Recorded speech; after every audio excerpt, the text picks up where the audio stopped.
Good afternoon, all of you from around the world, to the beautiful city of Cape Town for day 2 of the 2023 Red Bull King of the Air. We are coming to you live from the city of Cape Town, Kite Beach, the kite surfing mecca of the world.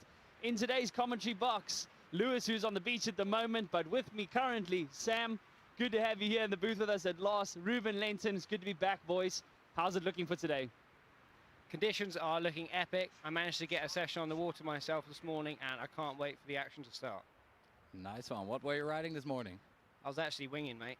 Oh, no, don't say that. I can't say that on the stream yet. I snuck in a quick wing session, but it's going to be epic. The wind is looking really, really good already. It is. We've been feeling the anticipation, the excitement on the beach. There's something we didn't see last week, the tablecloth peeling over the majestic Table Mountain, cable car housings barely sticking out there on the corner, kite flying straight through the window. So, gents, round 1 and 2 dusted. What are we feeling like for round number 3? Yeah, I mean, everybody has gotten a nice taste in the first day of the Red Bull King of the Air 2023, and we got the first rounds out of the way, and we're about to get started with round number 3, and all the riders are hungry to give it their all. The conditions are absolutely firing already. It's about to get low tide at 4 o'clock, and that means the waves will build throughout the event, and yeah, that's guaranteed epic action, as I like to say. There's some big heats coming up. The first one in particular, Jeremy versus Heel. It's a replay of their heat last year. You know, can Jeremy get one back at him? Also, Mark and Jamie Overbeek, I've got that one eyed to be a big heat today. I mean, every heat's going to be a really tough heat out there. It is, and of course, I would say two upsets that we've already seen from round 1 and 2. Cohen Van Dyke and Beto Gomez, both semi-finalists from last year, unfortunately being knocked out in round 2. Also with some big upsets in round number 1. We saw Edgar edging out Prince Shippy. We saw Jason van der Spey edging out Jamie Overbeek. So, boys, it's like even just mentioning it and I start getting the jitters. Absolutely. It's going to be interesting to see what riders increase their risk factor and add handle passes today, because that seemed to make the difference with some of those heats on day 1. Yeah, 100%. I mean, now the riders also know what the judges are kind of looking for. Also with that, confirming overall impression score, which comes in at the end of the heat on top of the 3 best scoring maneuvers. So now the riders are nicely adapted, and yeah, I think it's going to be an amazing show today. Absolutely, an amazing show indeed. There on your screen in front of you is the 5-time world champion and 2-time King of the Air champion, Aaron Hadler, as he warms up. Doesn't have his vest on yet, so he's just warming up. There we see Jeremy Berlando from Italy in the blue vest warming up. So exciting stuff as the guys get ready for partaking in the world's biggest and most prestigious big air kiteboarding event. But on the beach again, it was so nice to get a live update last year from Lewis on exactly what the conditions were. So Lewis is on the beach again for us to give us an update on the conditions. What's it like? What's the vibe down there? What can we expect to see today? So Lewis, take it away, bro. How's things down there?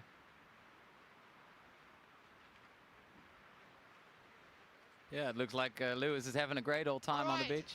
Wow, conditions out here. I've really just picked up this last second. I'm on a 9-meter kite. I'm super powered. I'm going to take you out for a ride on the water. Let's go. The sea looks really calm. And the riders are literally in front of me right now. This is one of the riders. They'll be looking to line up off of these waves here. And the best riders will be able to time it. Here's a great option for me. Woo! It feels amazing. Talk us through that. Up in the air like this. Talk us through the feeling, Oh, Lewis. wow. It's incredible. Up in the sky like that, flying around. The riders are going to be doing so much more than that. They'll be spinning, taking the ball off. But the ocean, I have to tell you, it's quite cold. I'm in a shorty wetsuit. Luckily, I'm from the UK. On the way in, I can do my tricks in a lot flatter water, but the way out, I really have to engage these waves. That's how I'm going to get the high. I've just showed you a jump out, so I'm going to come in now. And this really helps the rider's impression score. Coming in and using the flat, it demonstrates to the judges that they can go right foot forward as well. So they're going to come in, throw something big on the inside. Got to just make sure I land this, but it's okay. I've been here before. Nicely That's a controlled. little walkthrough about being on the water, but look how far I moved. I moved through the zone. I have to get back upwind in front of the judges, but one thing's for sure, guys, in the studio, the wind has just kicked in big time. Here we go, one more. Oh, massive boogie loop. Yeah! I love it. Back to you Lewis guys. sending it. Thanks so much, Lewis. Lewis, you mentioned about the overall impression score. Gents, that's what Lewis quickly mentioned. So let's take a quick sit back and take a look at what does overall impression mean for the Red Bull King of the Air.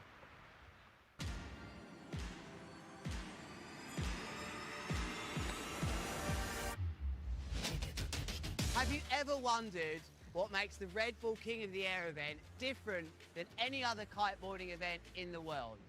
Apart from the amazing heights, the insane action, and the beautiful venue, it's actually the unique scoring system which differentiates it. So here's the lowdown on the impression score. It was brought into the King of the Air to encourage the riders to give us the highest level of variety. We don't want to see repetition in the same 3 tricks. This impression score really does make the riders think outside the box and be creative. It's not just about the top 3 scores. This is about pushing the riders to go beyond the usual. We want them to add some serious flavour to their heats to make sure they deserve to be the king. We're talking about height, extremity, technicality, and good execution. We want riders to blend all these factors in seamlessly. And you know what else is important? Clean landings. Stick that landing and show full control, otherwise your points will be affected. A total wipeout, expect a big fat 0. So here's the twist. While repetition of tricks is okay for your heat score, it's the impression score that craves variety. Riders that can show us those different high-scoring moves and signature moves will be racking up those impression points.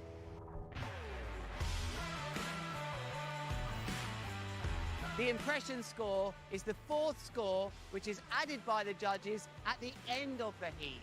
It is the secret sauce that often decides who takes the glory and who's sent packing. It's not just about nailing tricks, it's about creating a spectacle for the crowd and the judges. So, understanding the impression score is a real art. There's no mathematical formula here. It's all about the judges' experience, a keen eye, and a deep dive into the heats analysis. And new for this year is the live impression score. It's not set in stone, but it gives us a unique sneak peek into a rider's live impression trend. It might just flip the script on the final result, so it keeps the riders on their toes. So there you have it, the Red Bull King of the Air, where it's not just all about numbers. It's about rhythm and flow, style, and the heart-stopping moments that have made this event legendary. Oh, great clip there from Lewis explaining the overall impression score as we see Jeremy Belando skiing across the sand there towards the iconic Robben Island. Ruben, the overall impression score, we saw that already come into play last week. What are your feelings as a rider who's been out there many a time? 100%. I mean, the riders need to show us what they got, right? To the left, to the right, and yeah, not only do the same repetitive tricks. Of course, the riders get judged on height and extremity, which are the most important. Then their 3 top scoring tricks will determine who is on top, and then with that added overall impression score, that means if riders do mega loops, they do contra loops, they unhook and even throw in handle passes, that makes a complete rider. So yeah, with the 12 riders left in the fleet now in round number 3, I am curious who's got that game set and who can play it out straight out of the gate. Exactly, and I think I love the way you said it, just those different moves, and I think it's very important for you viewers to really stay on tune or on air with us in terms of understanding the overall impression score and the influence that it has. You know, for those of you who are not as familiar with the sport, to understand, but hang on, this guy threw a bigger variety than this one, and then understanding how that comes out in the score at the end of the day. So that is the overall impression score, but there's Giel Vlucht from the Netherlands. currently training in Tarifa. He'll be in the yellow vest as you can see, just a gentle jump, just preparing. Obviously, you don't want to do anything too risky. So it's incredible to see the epic scenery there in front of us. But a lot of discussion was had last week about board-offs and the different types of board-offs that we find in the King of the Air event. So let's sit back again quickly and take a quick look at an interview with you and Lewis, Ruben, where you guys explain the different board-offs to us. We are here to explain you the different kind of board-off variations which the riders are throwing into their tricks here at the Red Bull King of the Air. What I find really interesting is just how detailed these board-offs have got. And the judges are certainly rewarding riders for going for the more of the difficult board-offs, Ruben. So there's some different kind of board-offs that the riders are throwing into their tricks whilst they're looping the kite, whilst they're rotating. So we have the board spin, where they grab the board by the handle and just simply spin it around and put it back on their feet. They also can grab it by the pin and then really flick it around and then grab it by the handle. But then there's a really difficult one, which is called the board flip, where they actually spin it like a finger flip like that, and they can actually catch it. But yeah, there's different variations, different difficulties. As soon as you let go from the board, the wind can just catch it and totally mess up your trick. You have to imagine just how difficult these skills are for the riders. We're on the sand right now, there's barely any wind, and still we have to concentrate to get the board in the right hand at the right time. These riders are spinning around, kite looping, pulling the bar so easily. The board could come off and it could be heat over. Sounds like your signature move. So now that we've shown you just different variations of board-offs that the riders are throwing, either the tic-tac from the fin to the handle, the flip from the handle to the handle, where the riders are actually also doing the board spin from the handle, but they can also do it double. So it depends how much variety they throw in there. It definitely ups the risk and will keep the judges on their toes. Oh, great clip there for explaining the board-offs. But I remember that interview being a little bit longer originally, Ruben. No, it was pretty quick. No, done and dusted. No. Director, can we please roll the rest of the tape? Board-offs are quite easy. No. I want to see the rest of the tape on that video, please. Director, roll camera for us, please. I know there's this going on here. We nailed it It's all. not even how you do it. Why would you chuck Why? it away? Because it's so much easier. If you try the other way, you just fucking break your fingers. Come on, show me. You're scared of your nails. I am scared of hurting my fingers. Ow! Are you okay? Do you need, Ow! Can we get the ambulance? I broke my nail. Can we get... You went by the handle again. Double fin. That's impossible. Eh? No, it isn't. I bet one of them could do it. Ah! Ah! Oh. Ah!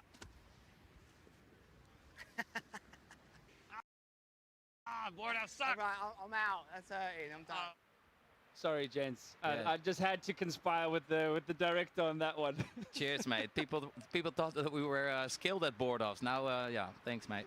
To continue the debate from last week, basically, I thought it would be very appropriate. But good work, gents. I think it was excellent to see those board-offs in slow motion so that you viewers at home can gain a deeper appreciation and insight into the level of skill that is actually required for the King of the Air, and not just executing those board-offs, but executing them in extreme positions at heights and in mega loops.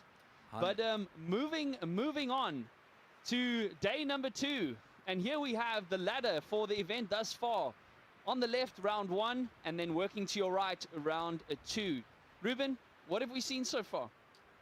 What have we seen so far? I mean, some epic heats already. But yeah, I think Jeremy Berlando is definitely a crowd favorite. Really showed that he's got the tricks, he's got the confidence, he's got the mindset. But also Giel Vlucht, you know, he's been hungry to win competitions. He's got all the tricks. He invented the double mega loop. And yeah, that's going to be a heat with straight fire when the green flag goes up. So Edgar Ulrich showed us some phenomenal riding with some tricks yeah, that are absolutely next level, such as the mega loop KGB. So really unhooking after the mega loop or during the mega loop and then passing the bar. That's yeah, pretty risky, and he just nailed that perfectly. So I'm very curious to see what he's got. And obviously Stijn Mul, a Dutchie, fellow countryman, and yeah, he's been stepping it up as well. And I'm looking forward to see who's going to take that heat.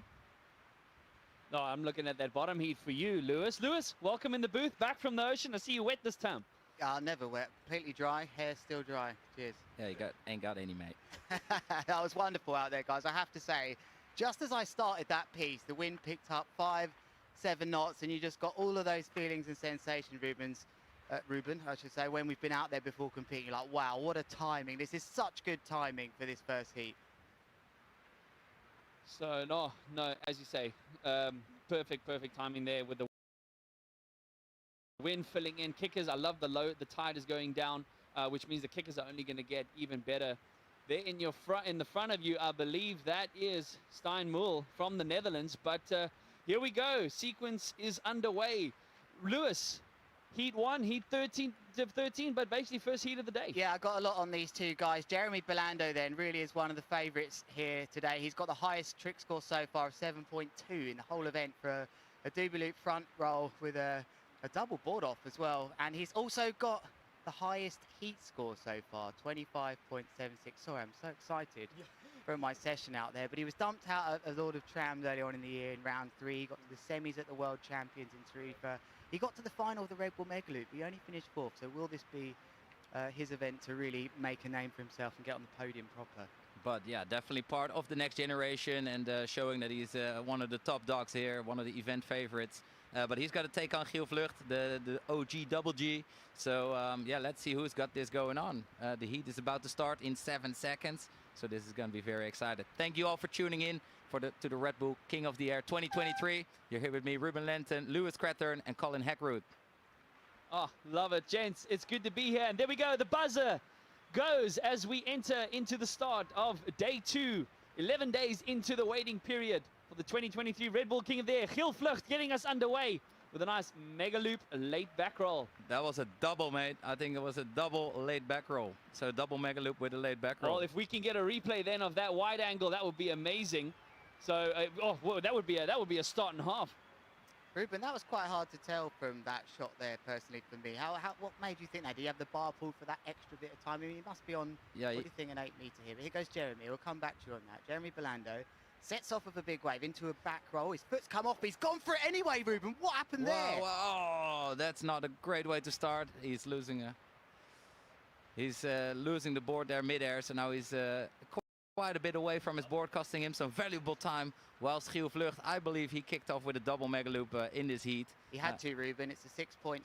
They wouldn't have given that for a straight, simple one. Back in our day, we would have enjoyed that score for that simple move, but it was difficult spot. So good spot there, Ruben. You're winning the day with a great spot. On the inside note, the body language tells us a lot, guys, about what they're going to do. So I think Giel's going to go again left foot, and I think we're going to see a front roll variation, some sort of boogie loop with the board off. The riders like that front roll into the board. Let's see if he can connect here, though.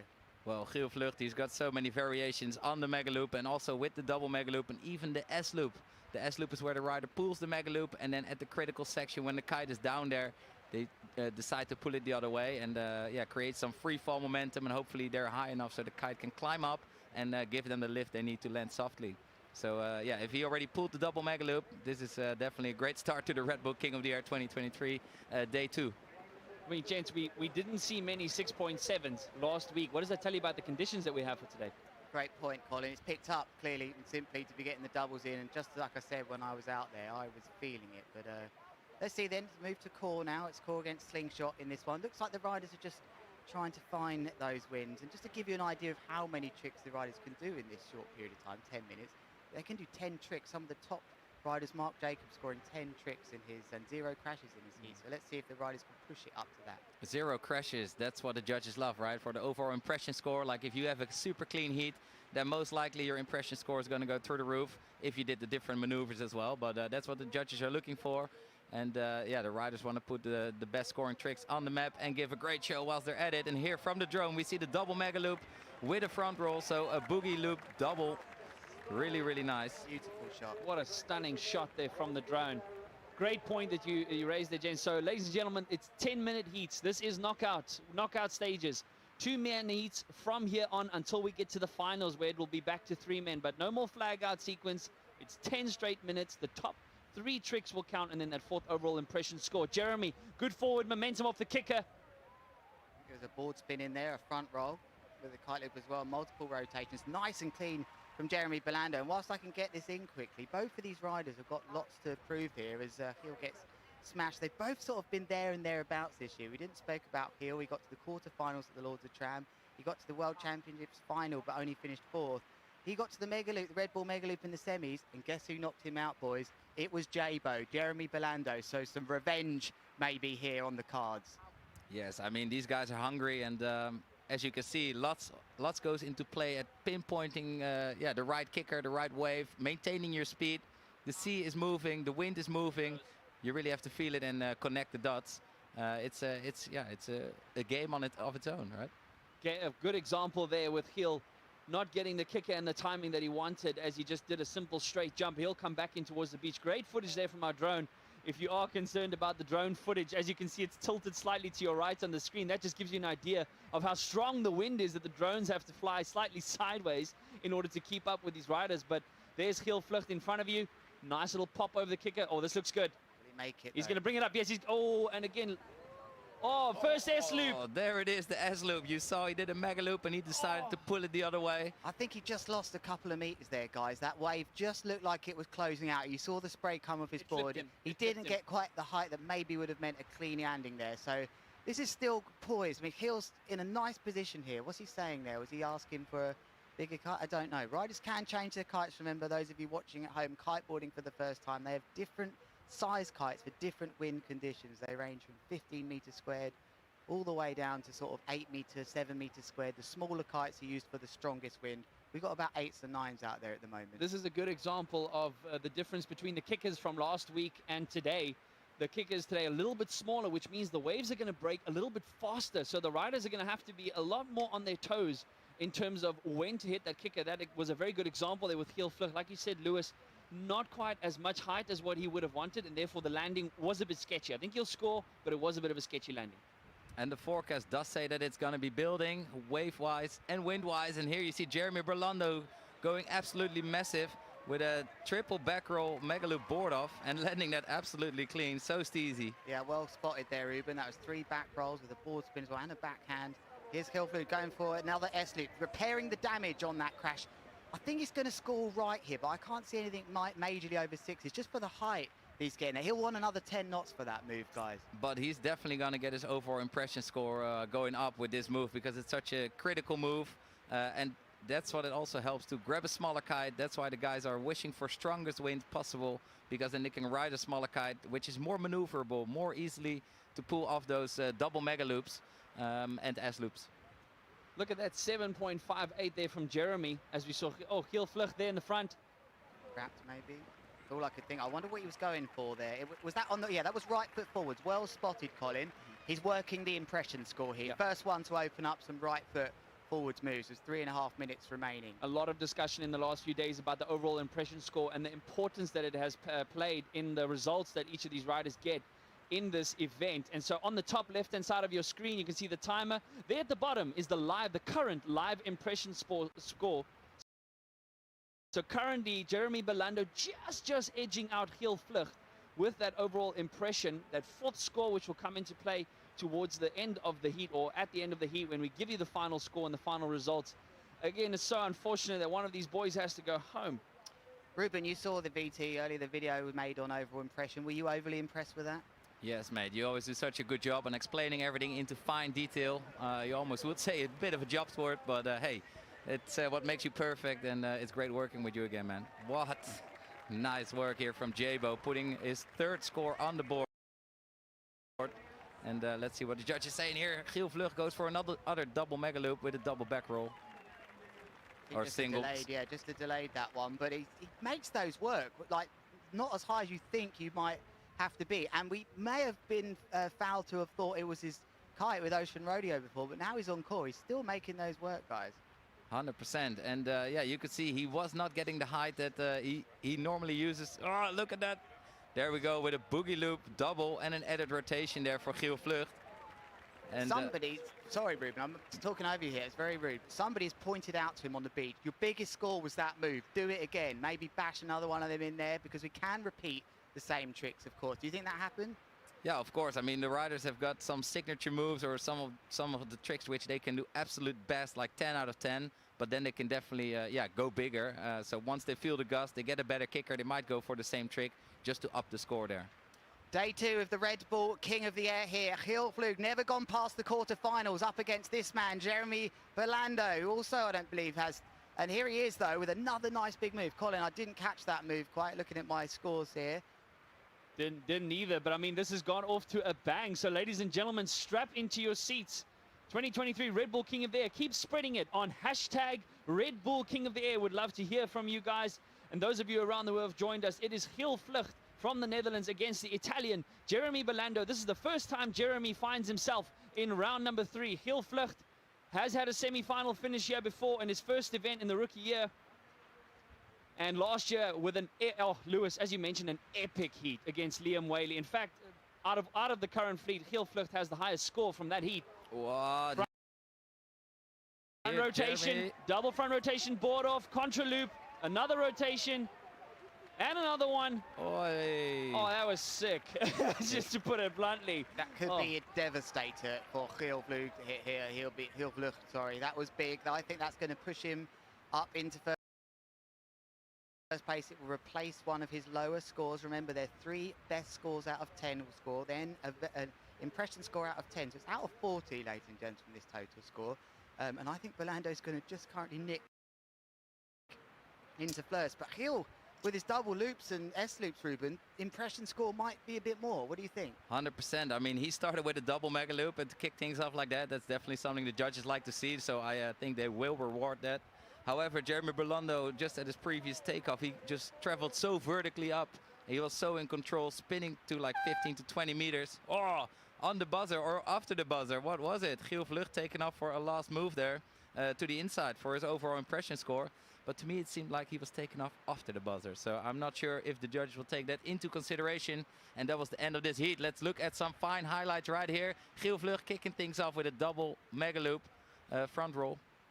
What a first heat. I'm out of breath almost. But Jeremy, definitely having the height in that heat. So it'll be very interesting to see that overall impression score as we keep talking about it. He also had a bit more variation with what he was doing with the board. I don't think we saw a board spin and some as technical with the board for Giel. So this will be really interesting how the judges decide which the variation helps most for the impression. But my feeling there is that I love the doubles and the S loop from Giel. So this is going to be a time. I mean, look at that control. Kite almost nice and level. Lots of extremity, which the judges like. Ruben, I could see Giel maybe making his way through here, but I just don't know. Yeah, I think Giel did a phenomenal job here, showing some variety, pushing it with the double loops and S loops.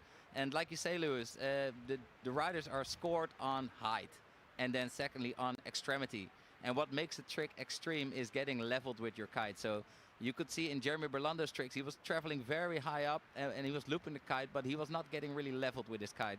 And that is really something that the judges love to see. And especially on the double mega loops, if you get leveled on those, that will score fine. So there in front of your screen, I can't believe it. That is the end of heat number 1, but we're going to have the results dropping in for you. Oh, devastating for Giel Vlucht. But look at that overall impression score. Lewis, very good point that you then made. 7.18 overall impression score.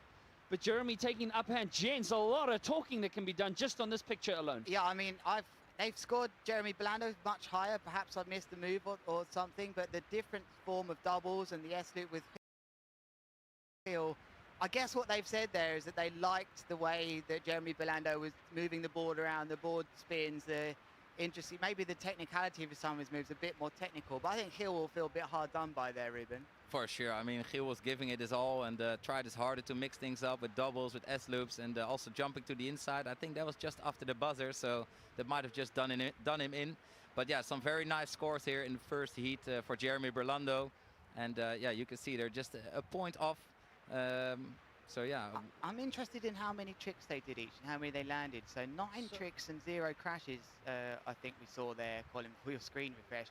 Was that 9 and 0 for Giel? Because that surprised me. That means basically he landed every single one of his tricks. 9 tricks, no crashes, to 6 tricks and 1 crash for Jeremy Belando. So that was... But I think the height, gents, the height is something that we're talking about here when you look at 2 7-point tricks from Jeremy versus just 1 from Giel. Fascinating. Those of you viewers on the website, redbullkingoftheair.com, you can scroll down, click on the results tab, and scroll a little bit further down, and you will see the current scores for all tricks and the live impression score on your screen. Remember to click the follow event on the upper right-hand corner, no or yes. When you click yes, It will then follow along with the event, giving you the scores of all of the tricks on these individuals. But back to the live action, as we don't have time to spare. Edgar Ulrich from France, stomping with the Mega Loop KGB last week, and Steinmull from the Netherlands. Lewis, what have we got on these two gents? Oh, we've got to talk about these two, especially this man, Edgar Ulrich, who's been part of a big show in France called Love Island. Some of you might remember that in your own country. Questioned, his focus questioned. And how about this for a response? I mean, this year he's been kiting well. He beat MJ Mark Jacobs at the Lords of Tram, one of the former King of the Air winners. He only lost to the event winner, Liam Whaley, by 0.37 in the quarters to that. He then wins Love Island, and everyone's saying, what's he doing Love Island? He then comes back in this and beats Andrea Principi in round one with a massive Mega Loop KGB. You cannot question this man's focus and dedication to kiteboarding. By 0.02, the lowest margin we've ever seen at the King of the Air. And here goes Steinmull kicking off his heat here at the Red Bull King of the Air 2023, day 2. And is he going to land this clean? It looks like he is in full control and landing it full speed. So, yeah. So, Ruben, this might be a good opportunity as we just hold for a second to see Edgar. Looks like he's going to turn around. But that trick there from Stein, let's take a guess on the score. Let's have a little bit of a banter about the guess on the score so that the viewers can also start to get a bit of a feel. I reckon 6.4, 6.3. He didn't have that much height, not that aggressive kite angle. I'm not going to play, sorry. I'm not going to play as much as I want, in my mind. There goes Edgar Ulrich, also in full control, jumping to the inside for his first trick of the heat. And yeah, let's see what the scores are going to be like. But as you could see in the previous heat to Jeremy Berlando, who was definitely gaining some more height. And look at this, Edgar Ulrich going absolutely massive. Up, taking that board off, keeping the board off, putting it on just before the landing. And the crowd is absolutely loving it. Walking on air there, Edgar Ulrich, for the Frenchman, throwing it down. Kicking his feet there like a Kentucky can-can contest. Ooh la la. No, absolutely phenomenal riding here from both gents in the first minute of this heat.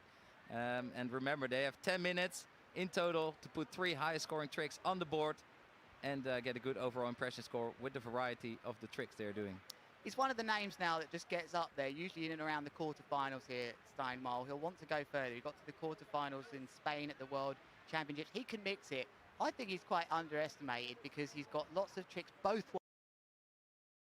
ways. He's a real genius and respects both left foot forwards and right foot forwards. He takes the board off from the fin, which is quite hard to do, and he's very, very consistent. I'm really stoked to see him making a big name for himself in big air, riding for Cabrina. So it's Cabrina against Duotone here.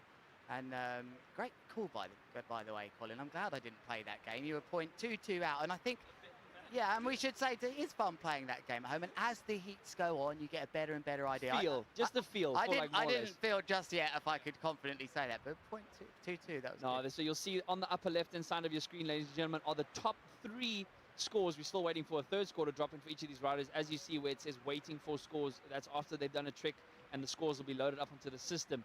So 7.5 minutes left in heat number 2 of round number 3, or to be exact, heat 14 in the total. But this is day 2 of the 2023 Red Bull King of the Air. Keep spreading it, guys, on hashtag King of the Air. I'm Colin Heckred. With me in the booth is Lewis Crathen and Ruben Lenton, legends of the sport. Sam Light has gone back to the OB van and will join you guys later between the semifinals and finals.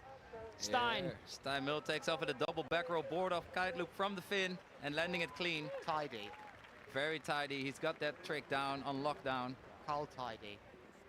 And yeah, how the Red Bull King of the Air works, we have set a 2-week waiting period to score the absolute best conditions Cape Town has to offer. And earlier this week, or last week actually, we were blessed with some nice conditions to go through round 1 and round 2. And here in round 3, we are kicking things off today nicely. And you're looking at Edgar Ulrich from France and Steinmull from the Netherlands trying to stay in the event. Because remember, whoever loses this heat will get knocked out and has to go home. Nice angle from the drone there of a rider riding to the left and turning round. I like it. Very good. I mean, the drone definitely does give a nice dynamic and a really great 6.5 points for the drone, boys. Was he there last night, Ruben? Of course, man. High in the sky. So Steinmull trading blows there with Edgar currently seated in first place with a 6.58, 6.18 and an identical 6.18. Edgar should be able to drop away that 1 point fairly soon. needs a 5.23 to get back into first place. But bear in mind, there is the overall impression score. Quick replay here of Steinmull. One back roll into the second back roll with that board off from the fin, putting it on nicely. Oh, it's beautiful. He does that as good as anyone, I have to say. His timing and the critical moment, because that's something the judges also look at, guys. You know, they like to see people performing the moves of taking the board off at the critical moment when the kite is looping. He does that first back roll, then commits into it. What's he got for us now in these tricky waves, which aren't breaking towards him so much today? They're coming in from the southeast direction, which is a bit harder work to time, but he just says, he's mugged that off, tack abortion. He's just maybe getting a bit distracted by the drone. He was looking up there. Is that a bird? No, it's a drone. Oh, there Edgar Ulrich takes off Back roll right something. over the drone. Yeah, we'll bring you that one. And he looks a classic moment there from a competitor, just looking over his shoulder, just thinking, What did he do? What did he do? Yeah. I want to know what he did. It's sometimes you don't want to know, sometimes you do want to know. Let's see, here's a nice time in the replay. Thank you, Sam. For that, it was a back roll mega loop with a board off from the handle, I think into a second back roll there, even. Yep, that was the added rotation. And as you could see in the previous shot, when Stein was riding back to the beach, it is a total vibe to see thousands of spectators standing on the beach, just cheering the riders on. And yeah, that just gives that extra push, that event adrenaline that you need to go absolutely next level. And here Steinmull goes for a boogie loop board off rewind. Can't get away with this, can you? Wow. Wow, what a belter of a move. And what a time to do that. Edgar had dropped a 7.72. And so we're going to be very interested to see what Stein drops here. That was a replay of that. Here we move. go. So he goes in. Oh, this is Edgar again. Yeah, the riders are stepping it up now, making it hard work for our replay team and us to get all this in. They're starting to work it. But just going back to that move, what a timing that was. I got Stein's move in my head, Ruben, because that was big. Triple back roll contra loop board off for Edgar there, and stomping it clean. He definitely has a little bit of extra vertical lift in there. He seems to be going so high. But remember, if you are trying to guess the scores like us, the first thing you look at is the height, and then you check how extreme the move really was. So did they take off the board at the critical section of the move? Did they get leveled with their kite? And yeah, then you can kind of guess who's doing the best. I'm surprised with the score coming in for Stino there. Stino, That was same, massive. yeah. He took that board off, so he actually hits the power window and gets nailed and continues to go into it. Yanked straight towards the kite in a front roll position with the board off from the fin into a double front roll mega loop, full lit and hitting the power zone. For me, that should have been a bit higher, but hey, that's why I'm not a judge, and I sit in with you boys. Not a judge. I think it also camera angle, I think, also influences for you viewers how the move looks. So for now, we'll leave the scores into the more than capable hands of our head judge, Chris. Some fascinating discussions with him this morning, especially after last week. But Steinmull needing a 7.37. We've seen scores higher than that drop for today, so he definitely will be able to do it as he heads out hunting for that kicker. Just to get that extra bit of height, he will turn around and gently come back in. But the Frenchman there in front of you, surprising us, actually shocking us last week with the third person ever to do a mega loop KGB, giving him that overall impression edge of just a mere 0.02 against Principi. Is he setting up for it now? Ruben Lenton, 2.5 minutes left. He'll know this is quite close. He's probably got an inkling that he might be up here, but it's such a risk move. Is he thinking, I might save it? What do you think, Ruben? Is he coming in with maybe the mindset of I'm going to be the fifth? He's going to unhook right now. I can feel it. And it is a thing to unhook from your harness. No, he's not going for the unhook move. Sorry. Well, we'll never know. We just missed that. He's landing it, and it was big. The crowd is loving it. Edgar is loving it, but he wasn't unhooked. So I tell you what, it might have been big though, Ruben. He's celebrated that move, and I really want to see what that was. He was coming right foot forwards off the flats. Something happened there. And this is what the riders are doing. Like a lot of people that don't kite, they might think, oh, I'm not strong enough to hold it down. Oh, here's Edgar Ulrich's replay. So he went to the right, took off his board, did a loop, a mega loop, and with two front rolls. Here's also Steinmull jumping to the inside with a massive mega loop. Back roll board off and an added rotation, so really nice move. Yeah, coming towards the beach. Inside. Yeah, good point, Ruben. They tend to work these moves on the right as the heat goes up. Great moment here of Stein speaking to his caddy, saying, "Look, there's 1 minute 20 seconds left here. I've got you down about 1.5 points, about 1.6 roughly, maybe 0.58. If I have to do my quick maths, I think all he he's needs to do is a massive double. Here we go. He's heading for the kicker. He's got it. Sends his kite to the sky. And it's massive, a massive double front roll board off contra loop. Oh, he's got thrown into another one. Oi. Oh, He sticks it. That is There's a big hit. brilliant. Less than a minute left. He needs an 8.77. I don't know if he'll get... no, he won't get that, but that might give him a lower score than he needs to achieve. He's got 50 seconds left. Rookie here, Stein Mill from the Netherlands. He's still within the competition box. It'll be interesting to see. He knows he doesn't have time to tack back up wind. And this is where the mindset of a competitor will kick in. He'll be Thinking tempted. exact same, He'll be Lewis. tempted by these waves here, Colin, thinking, oh, maybe one of these, maybe one of these. He'll have to be patient. But what a lovely shot. This, meanwhile, on the inside was an attempt at a mega... Oh, no, it wasn't. It was a back roll variation of board offs. I think that was a backhand as well on that, Ruben. So just trying to up his variation, his impression score here, Edgar. 15 seconds left. One more move for Stein. It's going to be left An foot forward. 8.42 drops for Stein Mill. We've got 10 seconds left. Can he get that 6.83? We do have the overall impression score that does come into play as well. How is that even possible for the 8.42? 8.42 the first time. Oh, on the buzzer. He wanted to unhook and he just... Oh, what a contra loop. I think Edgar's taken off in time here. Oh. I think this is a decent move at a good time for Edgar. In my head, he was in the air before we were all watching Stein, thinking he's going to throw a handle pass. Lovely move there. It's a contra loop. I don't think it was at the most critical time, but the height, it's a big move, that, guys. I think that might be enough for him. Look at the time. Triple front roll, board off contra loop here from Edgar Ulrich, and here taken off again with a double back roll board off contra loop. He's got those contra loops on lockdown. They're getting excited on the beat. You hearing some of these screams on the beat? Here, this was Stein Mill's rewind, so he went into a front roll with a board off from the fin, and then he actually got accidentally flipped backwards, so he rewind. Actually was a rewind for once. Sorry about that last time. No problem, But Lewis. wow, the end of heat number 2 here in round 3. Oh, what a sensational display, gents, of bigger kiteboarding. The level, you like that, Ruben? The angle.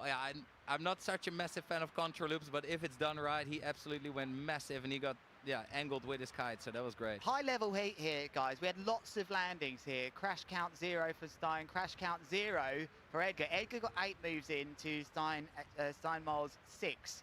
To be confirmed, I'm being told, but I think that's pretty legit. So we are waiting, and that moment as a rider as well. It's such a awful moment, especially when you know you've had a close heat and like, please tell me I've gone through. Please. Just even for us, Lewis, here in the booth, it's like this uncertainty already at the scores. It just shows the margins this year already, at just how close these riders are to each other. This is not a case of rookies and we know who's going to win and who's not. This is anybody's game. I wonder if it's the same for you riders. You've got plenty of riders in from the Netherlands. You've got plenty of riders in from South Africa. We've got one usually from the UK. I wonder if it's as intense for you when you're like, oh, please, can we be still in? Please, England still in. I mean, we've got some good stats about number of appearances, but Ruben, this is that moment for the rider. There is Stein, your compadre. Yeah. Look at his caddy, who's got his eyes on his phone, looking into, unfortunately, what we see on our screens in front of us. Edgar Ulrich edges out the rookie Stein Mill with a very impressive 7.56 overall impression score. But Edgar, even though Stein had the highest individual trick score with an epic 8.42, Edgar sees himself through to his first ever Red Bull King of the Air semi-final. Yeah, Colin, can you pull up that highest scoring trick for Stein? I just want to check which move it actually was. I mean, it was, I think, the belter of a contra loop that he did. Contra loop front roll ×3 board off, as per the Red Bull kingoftheair.com website. It was pretty sick. And remember, people, the contra loop is done with the front hand, and the mega loop is done with the backhand. So it gives a different kind of lift, power. It's a total different maneuver. He'll feel great here, Edgar. This has been coming for this rider. Like I said, he's been so close this year. He knows how to beat Mark Jacobs, a former winner. Lost to the event winner at Lords of Tram by 0.37. And he won Love Island. He knows how to win things, let's be honest. And he loves kite surfing, so, you know. Love is in the air. That should be the name of his new brand. I mean, that's just, make sure you sell that, really. Oh, man, but round 3, heat 15, the third heat for today. And there we go, one of the local boys, Jason van der Spey, finding himself with his first ever round 3 appearance, along with rookie Josue Ferreira from Brazil, also first time in round 3, obviously, because he's a rookie, but youngest and lightest competitor at that too. And Josue showing some really solid performances up until round 3. Yeah, he's on the scene. He knows how to beat Aaron. He's beaten Coan before at the Lords of Tram in the quarters. So he beat Aaron in Spain, as I mentioned, and he smashed last year's semi-finalist Beto in this in this round 2 here. But here, this man, Jason Van der Spy, feel like it's going to be time for him soon. One man he won't want to come against is Liam Whaley here, because he's lost 3 times to him this year. Lords of Tram round 3, Spain round 3, Megaloop, Red Bull Megaloop. He lost by 0.18, and Liam put him out there as well. But he's not against him and won't be against him now. This could be his time. He's beaten Jamie, he's beaten Aaron, and that is not the start, unfortunately. That's a cockroach there by Joshua. That was a board off.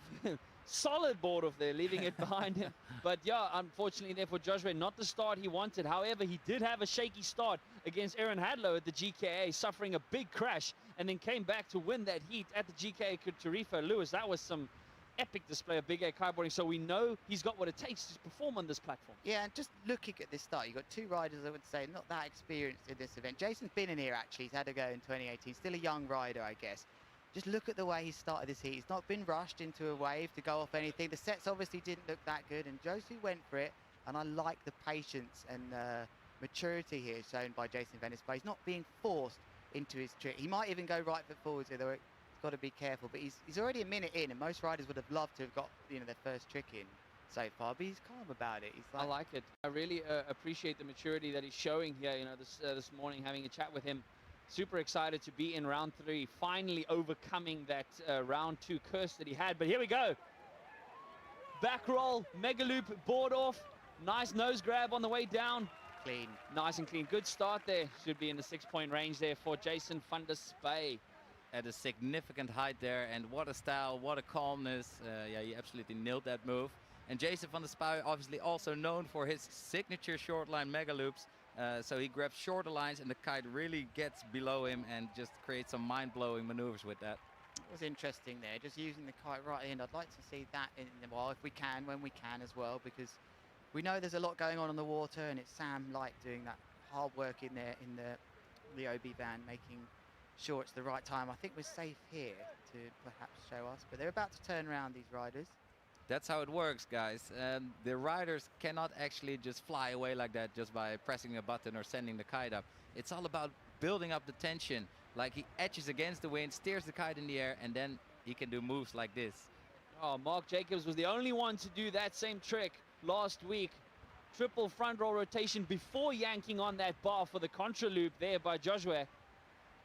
Yeah. Oh, epic. Oh, thanks for the replay, guys, in the van. Yeah. That was excellent. We could hear the crowds actually cheering for that trick here through the commentary box, as in front of you there, Jason van der Spy popping over that kicker. Here we go. Building up some speed. Does he see something at the back?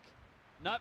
The ocean just flattened out on him. And then it's a good thing to just turn around and try again. Sometimes the waves just don't line up, or you don't feel the right power in your kite because the wind has a kind of low in it, or you just don't feel the gust. They just turn around, keep your head cool, and try again. You speed out into the sea, maintaining your speed by hopping over the waves, and then perfectly timing the next big kicker like Jason van der Spy, sending himself into a double front roll board off mega loop and an added rotation. So that's 3 forward rotations with a board off whilst looping his kite. Ruben, that was wonderful timing. For a second there, I thought, why has he turned around? I'm not sure if there was something. He saw something there as a local rider, and he turned around and he saw it and he stuck to it, because the best riders here, they never miss waves. They always seem to find them. How often you can be out there, Ruben, and think, wow, how lucky is that guy? They make their own luck. Exactly, and they do that by reading the playground super well. They're looking far ahead. They're reading the waves, which often come in sets of 3 or maybe even 4. They're hopping over the first few and then catching the biggest one. Oh, we saw that trick from him on the drone, but Joshua there, mega loop late back roll. Nice rotation way down, but look there, a 6.96 dropping for Jason on that previous move. Obviously with the drone footage, we didn't quite get the feeling of the height, but that horizontal travel distance that he had was ridiculous. So great. Oh, this has been a slow start to this heat. Also, Ruben, you mentioned about the sets. Sets sometimes take 10 to 15 minutes before they come in. Could be one of the reasons why we're seeing such a slow start here, but Jason cementing himself so far nicely in first place with 2 solid scores. Joshua, as we wait for that score of his to drop, needs a 7.85. I don't think he's done anything on a 7.85 just yet, but still plenty of time. Another big move with that beautiful shot there, pulling out. We see the mountain in the background. I'm not even going to guess what that was. Oh, he sticks it in the drink. So the first wobble from one of our riders here, Ruben Lenton. It's not that cold. I've been out there today in a shorty. Those of you told it's cold in Cape Town. Who brings a shorty to Cape Town? I bring 3 wetsuits, so I have a dry one all the time, and somebody that's got to rush back in here quickly, Ruben. That's who does that. Shorty, okay, man. I mean, I could wear a shorty in Langebaan, but this water is quite freezing, man. You see them all wearing full suits, staying warm. I'd say, but you're from England, right? I'd say you're a bit sensitive. Yeah, I'm pretty Joshua sensitive. Ferreira heading out to Robben Island. There looks like something. It's a bit of a flat one. Yep, he throws down the hammer, plucks on the backhand, launches off the kicker, fully extending his legs, double front rotation, triple front rotation, boogie loop. Quadruple. Oh, 4 rotations. Oh, and oh, excellent. They loved it. That was brilliant. That was absolutely brilliant. Same like last week, just showing full control of his takeoffs. She loved that. He loved that. She Colin? absolutely. You? Who was? Everybody They loved loving it. They loved it. Everyone. I was loving it, but especially the crowd on the beach. Like watching this on the live stream is awesome, but watching this live in front of your eyes with your sand or with your toes in the sand and just feeling the wind and just seeing all this action right in front of your eyes is just next level. So maybe next year, if you're up for an epic adventure, come down to Cape Town and taste the salty wind. Oh, Joshua Ferreira has quickly flipped the script there on Jason, moving into first place. Currently, the overall impression, if I look on the Red Bull website, Joshua does have a slight advantage on the overall impression score. Very close. Jason needs a 5.69, which we all know he can easily achieve. As we see Joshua's kite heading out towards Robben Island. Have these guys got the handle passes in the bag? I've seen Jason van der Spy actually unhook before, so this could definitely up his impression score. JVDS. I thought it was just JVD, but all right, it's probably JVD. There's a great shot of the live impression. Ferreira really working his way back into this heat then. I think not from, I mean, we had that big crash actually from Van der Spy, but more just he hasn't got anything on the board for a while, you know. The judges start to feel like the things are going down for this Well, ride. I mean, Jason has only 2 top scores. He has yet to do a third trick. As you'll see, it's a 0 on his third trick on the upper left-hand corner. Just over 3 minutes left in this heat. Oh, what an epic battle here with both of these riders. First time in round 3. Jason heads out to sea. Early takeoff on the kicker, delays on the loop. Triple back roll, mega loop with a board off here as well. This is a big score from Jason van der Spray, and I think he's going to go into first place with this move. Very calm, very collected. What are these riders going to do now to try and show the judges some impression? Because I see this quite tight. Oh, there goes Baby Shark. Joshua not getting the height he was hoping for, but still squeezing in the mega loop and 4 rotations. Great Just awareness. keeping it going might help towards the overall impression, but I don't think he will remove any of his top 3 scores. There was no board off, there was no extremity, there was not that much extremity in that maneuver. But Jason van der Spay there in the front on the Eros lift kite, the kite that he's involved with in developing and pushing the progression of the sport. So great to see all the brands jumping on board, pushing the discipline of big air. Yep, Jason van der Spay has moved into first place. Nice call there, Lewis. You saw that coming. Well, did you know the big thing here, boys, is that he hasn't done that much, though, Jason van der Spay. He's only got 3 tricks counting so far to nearly double that from Joshua. So you have to imagine that he's going to win on the impressions at this moment, but there's 1.5 points splitting them. This is going to be really tight unless someone goes out there and goes, right, big handle pass, big double. I think Van der Spay's got a double in him, you know, guys. He has got a double in him. And, you know, last year, for example, Jason and Cohen van Dijk were the only 2 riders to do a handle pass in the King of the Air event. This year, we've seen a couple more guys throw that trick out of the bag as they have all seen, and we have seen it influence the overall impression score. Great shot there from the drone, just gently showing. You can see Joshua just tacking his way back towards the upper area of the competition box. Jason is looking to unhook, I believe. I mean, why wouldn't the riders unhook? They know it scores well, definitely with the overall impression score, but it's just so heavy. These guys are riding big air kites, very powerful kites. And here a nice back roll mega loop with a board off from Joshua. And a 1-footer added in there at the last second for extra style points. So here we go with a little replay from Jason's move on the inside. So he goes with a front roll board off contra loop and an added rotation right in front of the spectators by the beach and landing it clean. But yeah, why wouldn't the riders do a handle pass if they know that it scores well? Because it is super heavy. They're riding big air kites which just keep pulling, and to unhook on the power of your arms is just yeah, another risk factor. Which here we go. He goes for a Kung Fu handle pass. Not high enough to get a big score, single score, but it will infect. I mean, you could just almost imagine that's going to up his impression score by 0.5 or 1 or something like that, Ruben. And with the margins that we've been seeing, Lewis, sorry to interrupt you, with the margin we've been seeing, that's no irrelevant amount of points. I don't know if it's going to be enough to jump that, but I just keep going back. Oh no, he's got his trick count up a bit now. There goes Joshua, and another double back roll, fully extended board off. Quadruple back roll again and landing that clean. What a landing. Could that be the difference? There is the end of heat number 15. I wouldn't want to call this one because there's not much in it, as been brought a pen. My signal was actually right to us if you want to give us a signal, but now I've been brought a pen, so maybe I can write something. Hats off to the team. Wow, what a heat. We had a bit of a slow start, but both riders adapted to the conditions. But here's the highlights now from heat number 15, round 3. Ruben, talk us through some of these highlights, man. Well, the lights are high, and here is Baby Shark. Spinning 4 times, man. I get dizzy. That light's dizzy done you looking in. at Someone's it. turned a blinding light on in here, and you're not happy with it. And here, Jason van der Spy on his signature triple, quadruple back roll board off mega loop. Absolutely super steezy. The guys have got full control, extending at the critical section of their move. And here he spins forward, takes off the board, and also looping that kite, contra looping the kite with his front hand.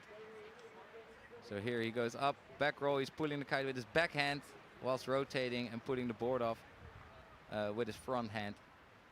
So some phenomenal riding here in the round number 3 here at the Red Bull King of the Air 2023, day 2. Thank you so much for tuning in, and we are just waiting for the results to pop in. And ooh, these are the results from the previous heat. So let's wait until we get the correct graphic with the right scores on the board. Therefore, Baby Shark against Jason van der Spy. One of these lads has to go home, and one advances straight to the semi-finals. Semi-final timed. Wow, it's coming up fast here. Yeah, it is. Oh, he did it. Oh, he did it. Jason van der Spy then taking it. Caught by quite a big... And there's a very happy Colin. I'm not going to say your surnames. I can't do it. Ruben, do you want to do it? You can do it, apparently. Hekroot. I am excited. Jason van der Spy not only had his first round 3 appearance, but sees himself through to his first ever King of the Air semi-final. Excellent stuff. The last semi-finalist from South Africa was Joshua Emmanuel back 2 years ago. But what an effort from Baby Shark. You got to hand it to him, gents. That was an excellent heat. Baby Shark having the highest individual trick score in that heat. I mean, definitely a dream come true for him. He came all the way from Brazil, got his spot in because I think a rider was injured, so he was on the reserve list and made his way into the event. And yeah, I think he got some great experience from this event, and it only makes him hungry for next time. So he will keep on training, keep on enjoying this beautiful sport, and yeah, great to have him here on the scene. Lovely scenes down there, though. He'll be so happy he's made it into the top 4 here. Can he go all the way? But this next heat, I really do want to talk about. It's major, the next heat, number 16, as we see Jason van der Spy on there. Being very late. It could be so relaxed now that maybe he's now just got that feeling, do you know what? I don't mind. I've got further than I've ever got. You know. He said this morning, Lewis, he's not stopping until the final. He doesn't want to fall to complacency. But Lewis, lead us into heat number 16. Huge heat then. These two, Mark Jacobs, former King of the Air winner, against Jamie Overbeek. Let me read out some stuff for you guys here. They are 1-1, 1 win each to their name for 2023. Mark winning in Spain by 0.59 against him at the World Championships. Jamie Overbeek done him over at the Red Bull Megaloop, winning by 0.34. So they were 1-1. But Jamie Overbeek beat him last year. He's got his 100% record against Mark at the Red Bull King of the Air. Mark Jacobs hasn't had the best year so far, but take a look at that. Interesting. Ruben, who's made these things here? Tell me what these are about. Yeah, I think all these riders got some great stats on them. I mean, we've got the best kiteboarders in the world in extreme big air kiteboarding here at the Red Bull King of the Air. A fine selection, and there you could just see their stats. And you could obviously see that Jamie has got, the height advantage, which the judges are absolutely loving, the crowd is loving it, and this is the Red Bull King of the Air, where it's all about height and extremity. And Jamie Overbeek, he's got some world records to his name, jumping 35+ meters, and has got all the tricks in the bag, and sticking his first one clean. That will give him some nice confidence to continue taking on Mark Jacobs, former Red Bull King of the Air. One rider with a lot of aggression and one rider with a lot of height. Jamie Overbeek has the ability to go high of pretty much nothing in any big air weather conditions. So it's going to be interesting to see the difference in these scores, James, between these two uniquely different styles of riding. 100%. And Jamie Overbeek, I think he rides the most amount of hours on the water. This guy is a kiteboarding machine. Thousands and thousands of hours are going into this. And Mark Jacobs has got some unique tricks as well.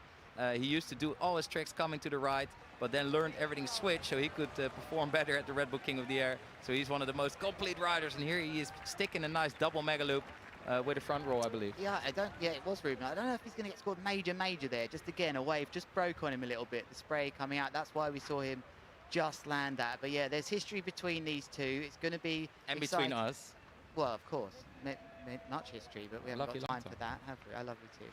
But Jamie Overbeek here, after that wonderful podium finish last year, maybe he didn't have the year everyone was expecting, only making it to the semi-finals in Spain and Lords of Tram. But here he goes, off the wave into a contra loop, double front roll, most likely a triple roll front roll with a board off as well, and he's just had a bit of a butt check. Ruben.